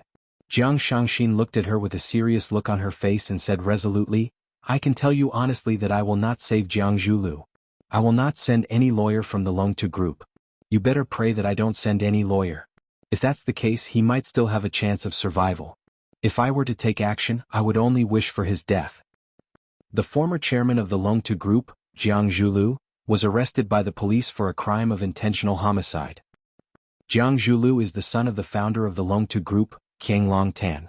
Qiang Long Tan disappeared mysteriously. The police suspect that Jiang Zhulu killed his father in order to climb up the ranks. From the 4 talents of watching to the murder suspects, mental emptiness is the biggest incentive for rich kids to commit crimes. Bam. Lan Shanggu switched off the television. He pushed his chair away and stood up. He paced around his luxuriously decorated office. He held a cell phone in his hand. However, he didn't make the call. After hesitating for a long time, he grabbed the car key and walked out. Lan Shanggu went to the garage and chose his favorite military Hummer. He opened the door of the Hummer, started the engine and rushed out. Screech! Lan Shanggu drove the car to the entrance of an old house. Just when he was about to get off the car and press the doorbell, a bright yellow Lamborghini rushed over. The sharp head of the Lamborghini and the front of the Hummer stood side by side. A young man with long hair sat in the driver's seat.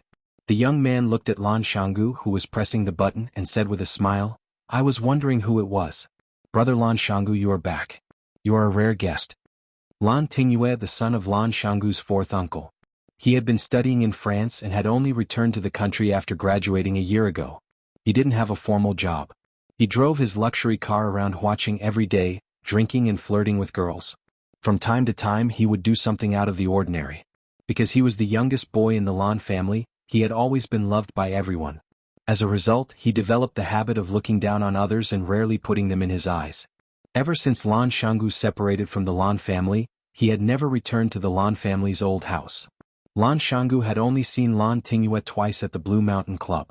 It was the first time that he happened to bump into him at his doorstep. Lan Shanggu smiled and said, "I came back to talk to Grandpa about something." "Talk about something?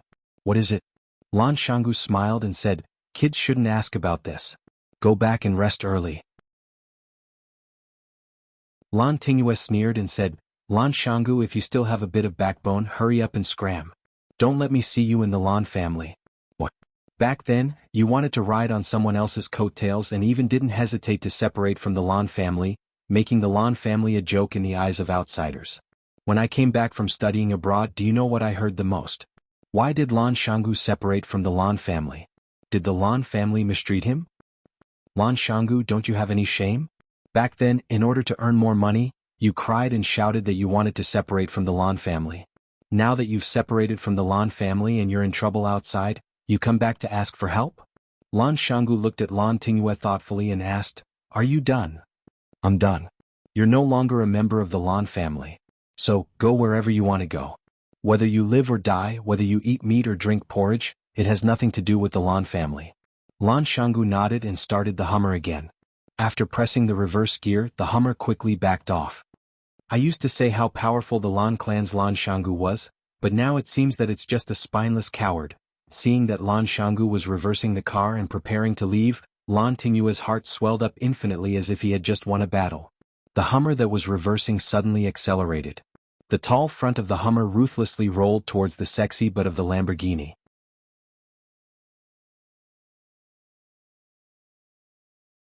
Chapter 616. People who don't attract jealousy are mediocre. Lan Shanggu wasn't mediocre. He was the most outstanding and dazzling figure in the younger generation of the Lan family. He was selected as one of the 4 prodigies of Huaqing by busybodies. It was also because of Lan Shanggu's excellence that he became the target of love and special care by all the elders of the Lan family. Whether it was the old man of the Lan family or the other elders of the Lan family, they all nurtured him as the successor of the Lan family. Unexpectedly, Lan Shanggu actually fell out with his family because of an investment. He didn't even hesitate to betray the Lan family. In the eyes of some people in the Lan family, his behavior was a betrayal. Big families naturally had their pride. No one had ever dared to take the initiative to propose a separation from the family. Lan Shanggu tore apart the Lan family for his own benefit. In the eyes of many people, he was a shameful traitor. When Lan Shanggu was doing well in the Lan family and monopolizing power, the younger generation in the family admired him. However, when he became a traitor and abandoned by the Lan family because of a stupid choice, the long-suppressed jealousy and hatred in the hearts of the younger generation in the family turned into a heavy hatred. It was like weeds in the spring field, crazily popping out. Of course, there was a special reason why Lan Tingyue targeted Lan Shanggu. After Lan Shanggu and the Lan family separated, the Lan family pushed his brother, Lan Shonhua, to take over Lan Shanggu's position as the new successor of the family. Lan Shanggu hadn't returned home for several years. The position under Lan Shonhua's but became more and more stable. Now Lan Shanggu drove back in the middle of the night. In Lan Tingyue's eyes, he saw a dangerous signal. This was a dangerous person. Lan Tingyue originally thought that his mocking words would make Lan Shanggu leave. When he was about to start his newly bought sports car and enter the courtyard, he inadvertently saw a dazzling light from the rearview mirror. No, it was a black front that looked like a beast opening its bloody mouth and pouncing at him. Clang, the tall and rough body of the Hummer rumbled forward. The hard metal bumper fiercely bit the sexy butt of the Lamborghini that stretched out like a wing. Not only that, the Hummer didn't stop immediately after smashing the butt of the Lamborghini. This big monster continued to charge forward under the control of Lan Shanggu. Kacha kacha. The back half of the Lamborghini was rolled up by the mouth of the big monster. The Hummer opened its mouth and continued to roll over Lan Tingyue in the driver's seat. Lan Tingyue was scared out of his wits. His face was pale and his pupils dilated. He pushed the car door open and wanted to escape, but he was pulled back by the seat belt and couldn't move. Lan Mountain Valley. Lan Mountain Valley. Lan Tingyue screamed. Lan Shanggu stepped on the accelerator and drove the Hummer to continue attacking the city. Help! Lan Tingyue was so scared that his nose was running and his tears were running. He cried out, "Help! Big brother Lan, don't kill me!" Bang! The Hummer finally stopped, but the engine was still running. The Lamborghini's weak body, which was pressed under his body, was shaking non-stop. Lan Xianggu looked down and stared at Lan Tingyue, who was sitting in the front passenger seat. He said arrogantly, "Now can I go in?" Lan Tingyue couldn't say a word. He was so scared that he peed his pants. The hot air from the front of the Hummer poured on Lan Tingyue's back. His body was already soaked in sweat. "You call me a coward. I'm not angry at all." Lan Xianggu stared at the back of Lan Tingyue's head and said, "I'm angry that you are a real coward." He is a child. A young man in a white shirt stood at the door. He had a pair of black-rimmed glasses on the bridge of his nose. He looked very scholarly. He looked at Lan Xianggu with a smile and said, "Big brother, why do you stoop to the level of a child? Isn't it not worth it to hurt your own body?" Lan Shonhua, Lan Tingyue's big brother. He was also the new person pushed out by the Lan family after Lan Xianggu left. When Lan Tingyue saw Lan Shonhua come out, it was as if he saw help. He cried and said, "Big brother, quickly save me, he wants to kill me." Lan Shonhua shook his head and sighed. He walked over to help Lan Tingyue untie the seat belt and said, "Big brother rarely comes back. How did you make him angry? Also, what nonsense are you talking about? Big brother is our big brother. How could he kill you? You must have said something you shouldn't have said, there was such a big commotion outside. Even Grandpa was woken up by you guys. Just wait to be scolded." Lan Shonhua didn't even look at the crashed Lamborghini. In his eyes, it was a toy not worth mentioning. Lan Xianggu looked at Lan Shonhua and said with a smile, "The men of the Lan family must have murderous intent. Tingyue has been spoiled by you guys. I'm here to cultivate his murderous intent." Lan Tingyue originally wanted to counterattack and say that you're not here to cultivate my murderous intent. You want to kill me. But when the words were on the tip of his tongue, he met Lan Xianggu's deep and cold eyes when he smiled. He couldn't shout out the words he had thought of. Lan Shonhua glanced at Lan Tingyue and said, "You stay here and bring some people to clean up this place. Won't it be a joke if outsiders see this?" He walked to the window of Lan Xianggu's car and said with a smile, "Big brother, Grandpa asked me to invite you in." Lan Xianggu nodded and said, "Let's go." After saying that, he drove the Hummer and took the lead to rush into the courtyard gate. Lan Shonhua stood where he was and looked at the square-shaped big man with a warm smile. "Brother," Lan Tingyue ran to Lan Shonhua's side and said angrily, "Why did you let him in? Didn't you also not stop him?" Lan Shonhua said with a smile. But Lan Tingyue seriously thought about it and realized that even his brother had no way to stop Lan Xianggu. Lan Xianggu's personality was arrogant and despotic. There was really no one in the younger generation who could suppress him. Even in his uncle's generation, there was no one who could suppress him. Otherwise, how could he be allowed to leave the Lan family? And even take away such a big piece of the cake? The old man of the Lan family had a habit of sleeping early. When he heard the commotion outside, he got up again. Winter was still far away. The old man had already wrapped a blanket around his body and sat in the study connected to the bedroom. He said to Lan Xianggu, who had entered the room, "Why are you angry with a child? Making such a big commotion, aren't you afraid that people outside will laugh at you?" Lan Xianggu smiled and walked in front of the old man. He poured a cup of warm water and placed it in his hand. He said, "Why should I be afraid of people laughing at me? Those people who laugh at me will soon know that they are actually fools. But I am a little unhappy about doing this. It is a big sin to disturb Grandpa's rest." The old man waved his hand and said, "All right, you haven't come back to see me for 3 years. The moment you come back, you are trying to bewitch me. What do you want? Grandpa, hand the Lan family over to me?" Lan Xianggu rubbed his hands and said with a serious face, "I promise that you will be able to manage the Lan family well. All the businesses will flourish and the family's rise will be just around the corner." The old man swallowed a mouthful of hot water with great difficulty. He glanced at Lan Xianggu and said, "I am not dead yet, and you are already thinking of usurping the position? How can this be usurping the position? Is there such an open and above-board usurper like me?" Lan Xianggu's face was full of smiles. He said, "This is something that the two of us, grandpa and grandson, have discussed and discussed. I made a very good suggestion to you, and you accepted my suggestion without hesitation and passed the position of the clan leader to me. If this matter succeeds, hey, the two of us will become a great story, after I die," the old man said while coughing. He looked very agitated. Lan Xianggu hurriedly ran over to massage the old man's back. He said, "I was just joking. You don't have to take it seriously, but you can't not take it seriously either. This matter is worth considering. After all, you know those children and grandchildren of yours. There are a few good ones among the sons, but among the grandchildren only I am outstanding. Lan Shonhua is a little too sissy. I have bullied his own brother to this extent, but he still doesn't dare to rush up and fight with me. Can such a person become the clan leader of the Lan family? You have been in the military your whole life. You can't let this kind of sissy ruin your foundation, right? Old Master Lan started coughing again. He pointed at Lan Shanggu and scolded, "Is this how you evaluate your brother?" "I am just speaking the truth." Lan Shanggu was worried that he had angered Old Master Lan to death, so he really didn't dare to spout nonsense. "Grandpa, since you are not willing to hand the Lan family over to me, then you have to give me some compensation. Withdraw the Lan family's shares in the Longtu group, right?" Old Master Lan stopped coughing and stared at Lan Shanggu with a piercing gaze. He asked, "Did that fellow with the surname Fang ask you to look for me? I didn't expect this. I really didn't expect this. That little loach has really grown up and actually has the position of authority in this watching. You won the bet and came back to flaunt your strength?" "He didn't ask me to come." Lan Shanggu sat down in front of Old Master Lan again and said, "Jiang Junling has disappeared and Jiang Zhulu has been arrested and imprisoned. Who is the person in control of the Longtu group now?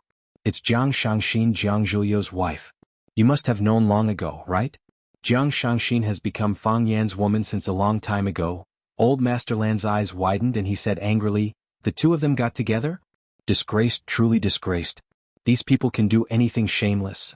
The elderly valued the relationship between a man and a woman the most. From his point of view, Fang Yan was worse than a beast for getting together with someone else's wife. Lan Shanggu stared at Old Master Lan with his eyes wide open and didn't know whether to laugh or cry. He said, "Old Master, aren't you a little too open-minded? I only said that Jiang Shangxin has become Fang Yan's woman. I didn't say that she has become Fang Yan's woman."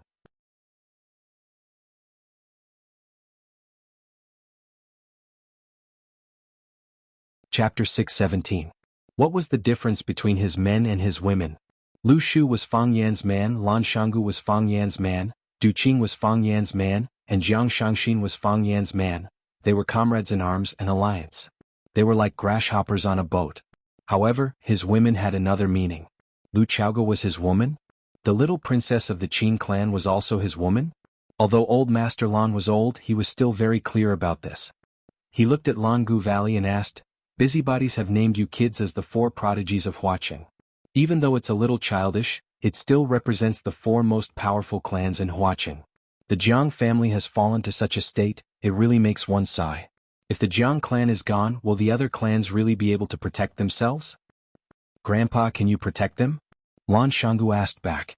Old Master Lan was furious. He raised something in his hand and wanted to throw it at him. He shouted, "Why can't I protect them? Could it be that in your eyes that fellow is already unstoppable?" Lan Shanggu sighed softly and said, "Grandpa, I don't think that he is unstoppable, and it's not because I'm inflated after winning. Think about it, how many resources and connections does Fang Yan have now? He has the support of the Lu clan, the support of Lan Shanggu, the support of Du Qing, he has the powerful Chaoyan technology, Longtu is under his control, and the support of the Qin clan. Grandpa, if he really wants to make a move against the Lan clan, how do you think we can fight back?" Old Master Lan laughed coldly and said, "The Lan clan is doing business properly. Would he dare to take it by force?" "Grandpa, nowadays no one is stupid enough to do things like taking things by force. The risk is too high and the loss outweighs the gain. He only needs to use the resources under his banner to force the living environment of the Lan clan. As long as he makes a move, countless people under him will follow suit. By then what will the Lan clan do? The Lu clan isn't on his side either, right?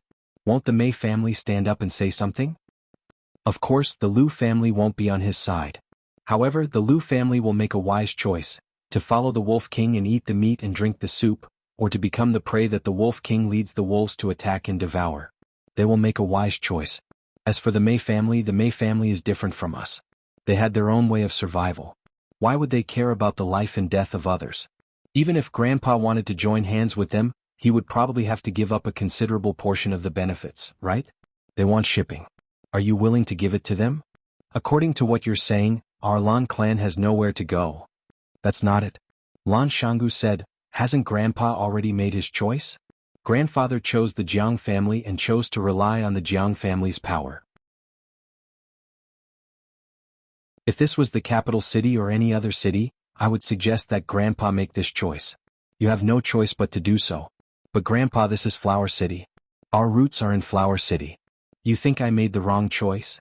Old Master Lan held his teacup and looked at Lan Gulu with a piercing gaze. At least for now it seems to be wrong, Lan Shangu said straightforwardly. Old Master Lan's eyes turned cold and he fell into a long silence. Lan Shangu waited for Grandpa to think for a while before saying, Jiang Zhulu is in jail and won't be able to come out for a while.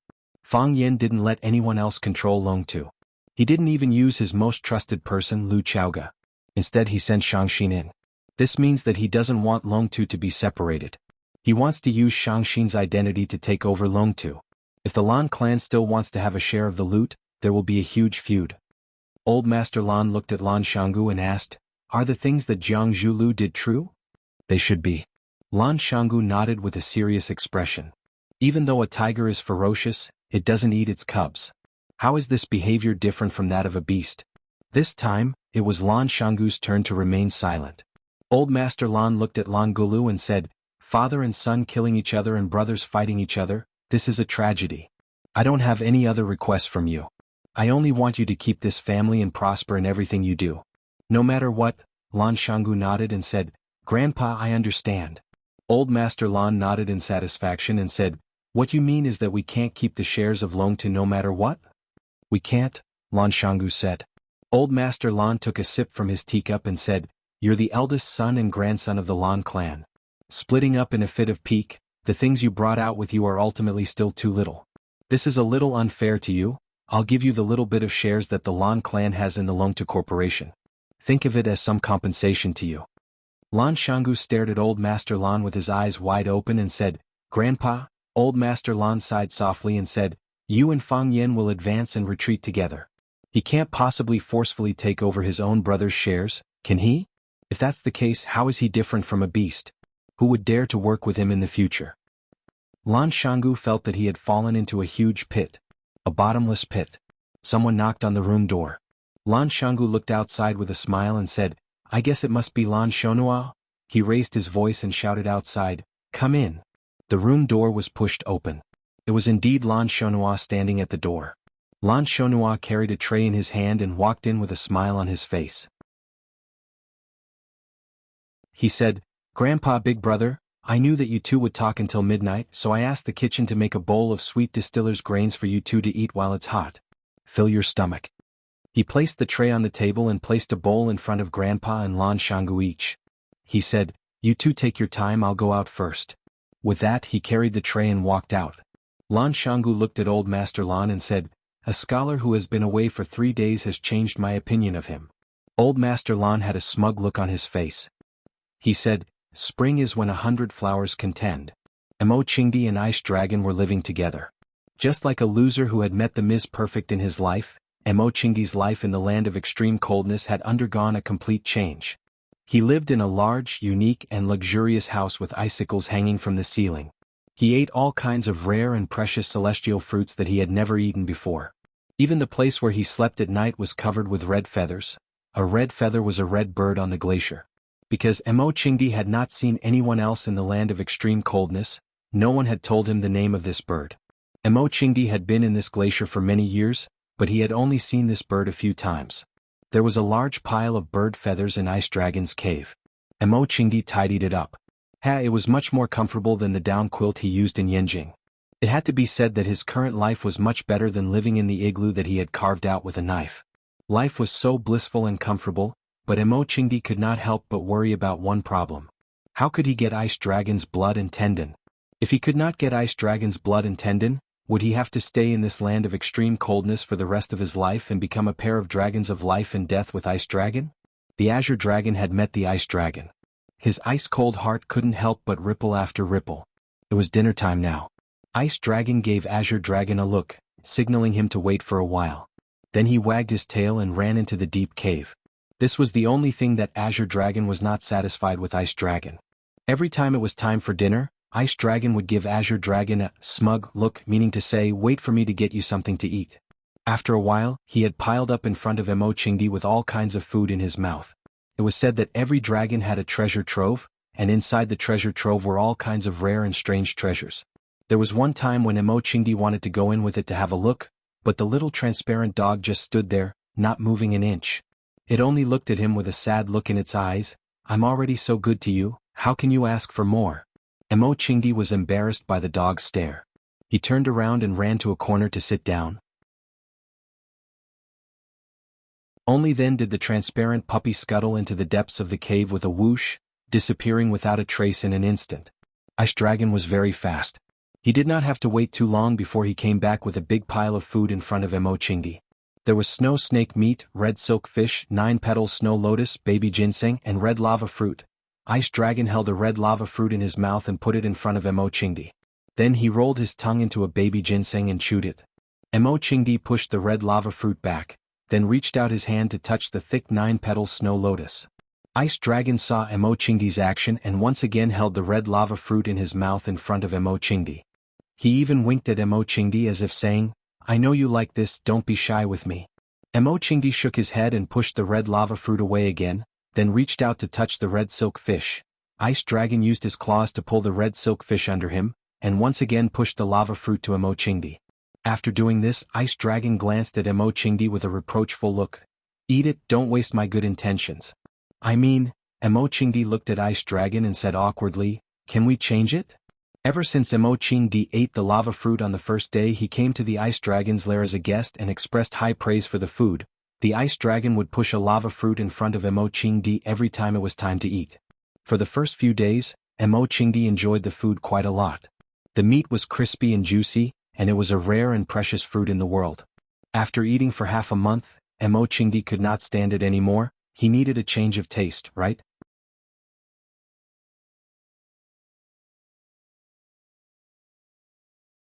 Chapter 6:18. The more he tried, the further he went wrong. Emochingdi wanted to eat something else. He wanted to eat a ginseng, a snow lotus, a red silk fish, or even a snow snake. After eating lava fruits for more than 10 days and 30 meals, Emochingdi even began to miss the disgusting and nauseous flame rats he used to eat. However, Ice Dragon could not understand Emochingdi's thoughts. The first time it met Emochingdi, the image of Emochingdi's eyes shining when he saw the lava fruit in its mouth was still engraved in its mind. Later on, whenever it placed the lava fruit in front of Emochingdi, he would eat it cleanly with a face full of joy and delight, not even spitting out the core of the fruit. Only the dragon race would be so extravagant as to think that it was necessary to spit out the core of the lava fruit after eating it. In this world of ice and snow where not even a blade of grass grew, it was an extravagant hope to see a small flower or grass. To encounter such a rare fruit was a great blessing. The core of the fruit was also an extremely rare and precious object. How could Emochingdi bear to spit it out? The idea that Emochingdi liked to eat lava fruits was deeply ingrained in Ice Dragon's heart. Ice Dragon was a hospitable host. Since there was a guest in his territory, he naturally had to offer his best and favorite food. Don't you like to eat lava fruits? It's okay, I have plenty at home. In Ice Dragon's eyes, Emochingdi's act of pushing the lava fruits to him was humble and embarrassed. Ice Dragon thought that the weird-looking monster in front of him must have felt bad for eating too many of his magma fruits, so he wanted to return them to him so that he could enjoy them as well. Too polite. Ice Dragon didn't know how to speak. If it could, it would have said this sentence. It couldn't understand what Emochingdi was saying, but judging from his expression, the Ice Dragon stared intently at Emochingdi's expression. It tilted its head and thought for a while, then lowered its head again and placed the lava fruit in front of Emochingdi. Don't be polite with me. Ice Dragon wagged his tail. He had an expression that said, I understand your kindness. Although I like to eat it, I can give it to you since you like it. Emochingdi sighed deeply. He wanted to go home. He returned to his igloo, caught a snow snake or killed a flame rat, skinned it, cleaned it, and froze it. He wanted to eat meat. Seeing Emochingdi's moved expression, Ice Dragon became even more pleased with himself. It jumped up and down on the spot, looking like it was asking for a beating. It used its claws to push the lava fruit in front of Emochingdi, signaling him to pick it up and eat it. Thank you. Emochingdi took the magma fruit and took a big bite. His mouth was full of juice, but he still felt that there was a bird in his mouth. If only there was a bird in his mouth. The Ice Dragon also began to eat. As usual, it ate the baby ginseng, the snow lotus with 9 petals, the red silk fish, and the snow snake. Feeling that it was still not full, it ran to its mouth and grabbed a few snow-like objects that Emochingdi had never seen before. It chewed on them with a loud crunching sound. Ice Dragon ate very quickly. After finishing the pile of heaven and earth treasures, Mo Qingdi had only eaten half of a lava fruit. Ice Dragon looked at Mo Qingdi with a face full of blame. Why are you eating so slowly? Look at how good I am. After Mo Qingdi had finished eating the lava fruit, he washed his hands and face with the icy water in the cave pool. Then he began to practice his martial arts. Mo Qingdi had to practice. First, it was to resist the bitter cold so that his body could always be at its healthiest. In this extremely cold place, there were no doctors and probably no other human beings. If his body became weak or he noticed some other symptoms, then only death awaited him. In addition, Mo Qingdi was also digesting the energy that the lava fruit gave him. Mo Qingdi did not know where this lava fruit came from, and he had never even seen a tree with this fruit. However, he could feel that this fruit was very beneficial to his body. The lava fruit was fiery red in color, sweet and juicy, and it felt cool and delicious when eaten. But when the fruit entered his stomach, it began to emit a strange heat.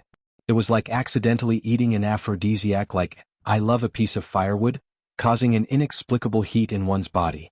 If one sat there without moving, this heat would last for a long time. As long as one exercised intensely, the heat would spread faster. Mo Qingdi had just eaten another lava fruit, so he had to exercise again. Now he had to exercise 3 times a day. Ever since his tendons and veins were broken, he had never been as diligent as he was in this extremely cold place. Every time Mo Qingdi practiced, Ice Dragon would sit beside him and watch for a while. It never sat or squatted.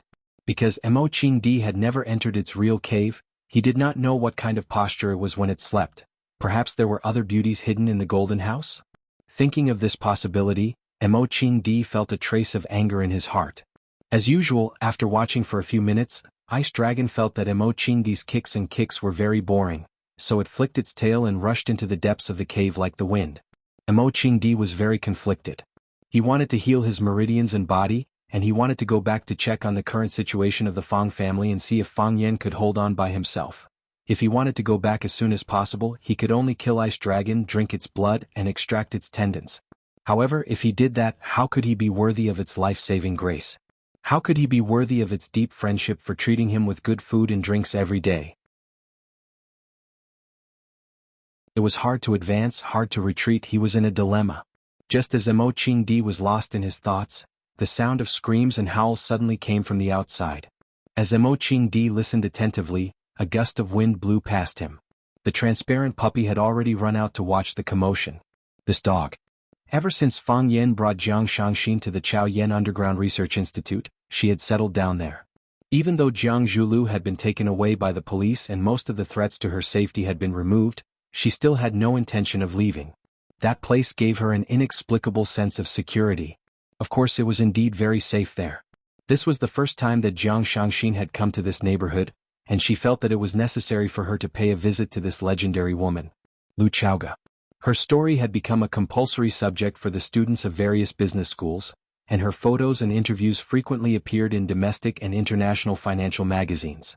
Goddess of Flame, Sexiest CEO, Most Intelligent Woman, #1 on the charity rankings for 3 consecutive years, the actual controller of Chaoyan Science and Technology, and the mysterious woman behind Fang Yan, she was dazzling and full of honors.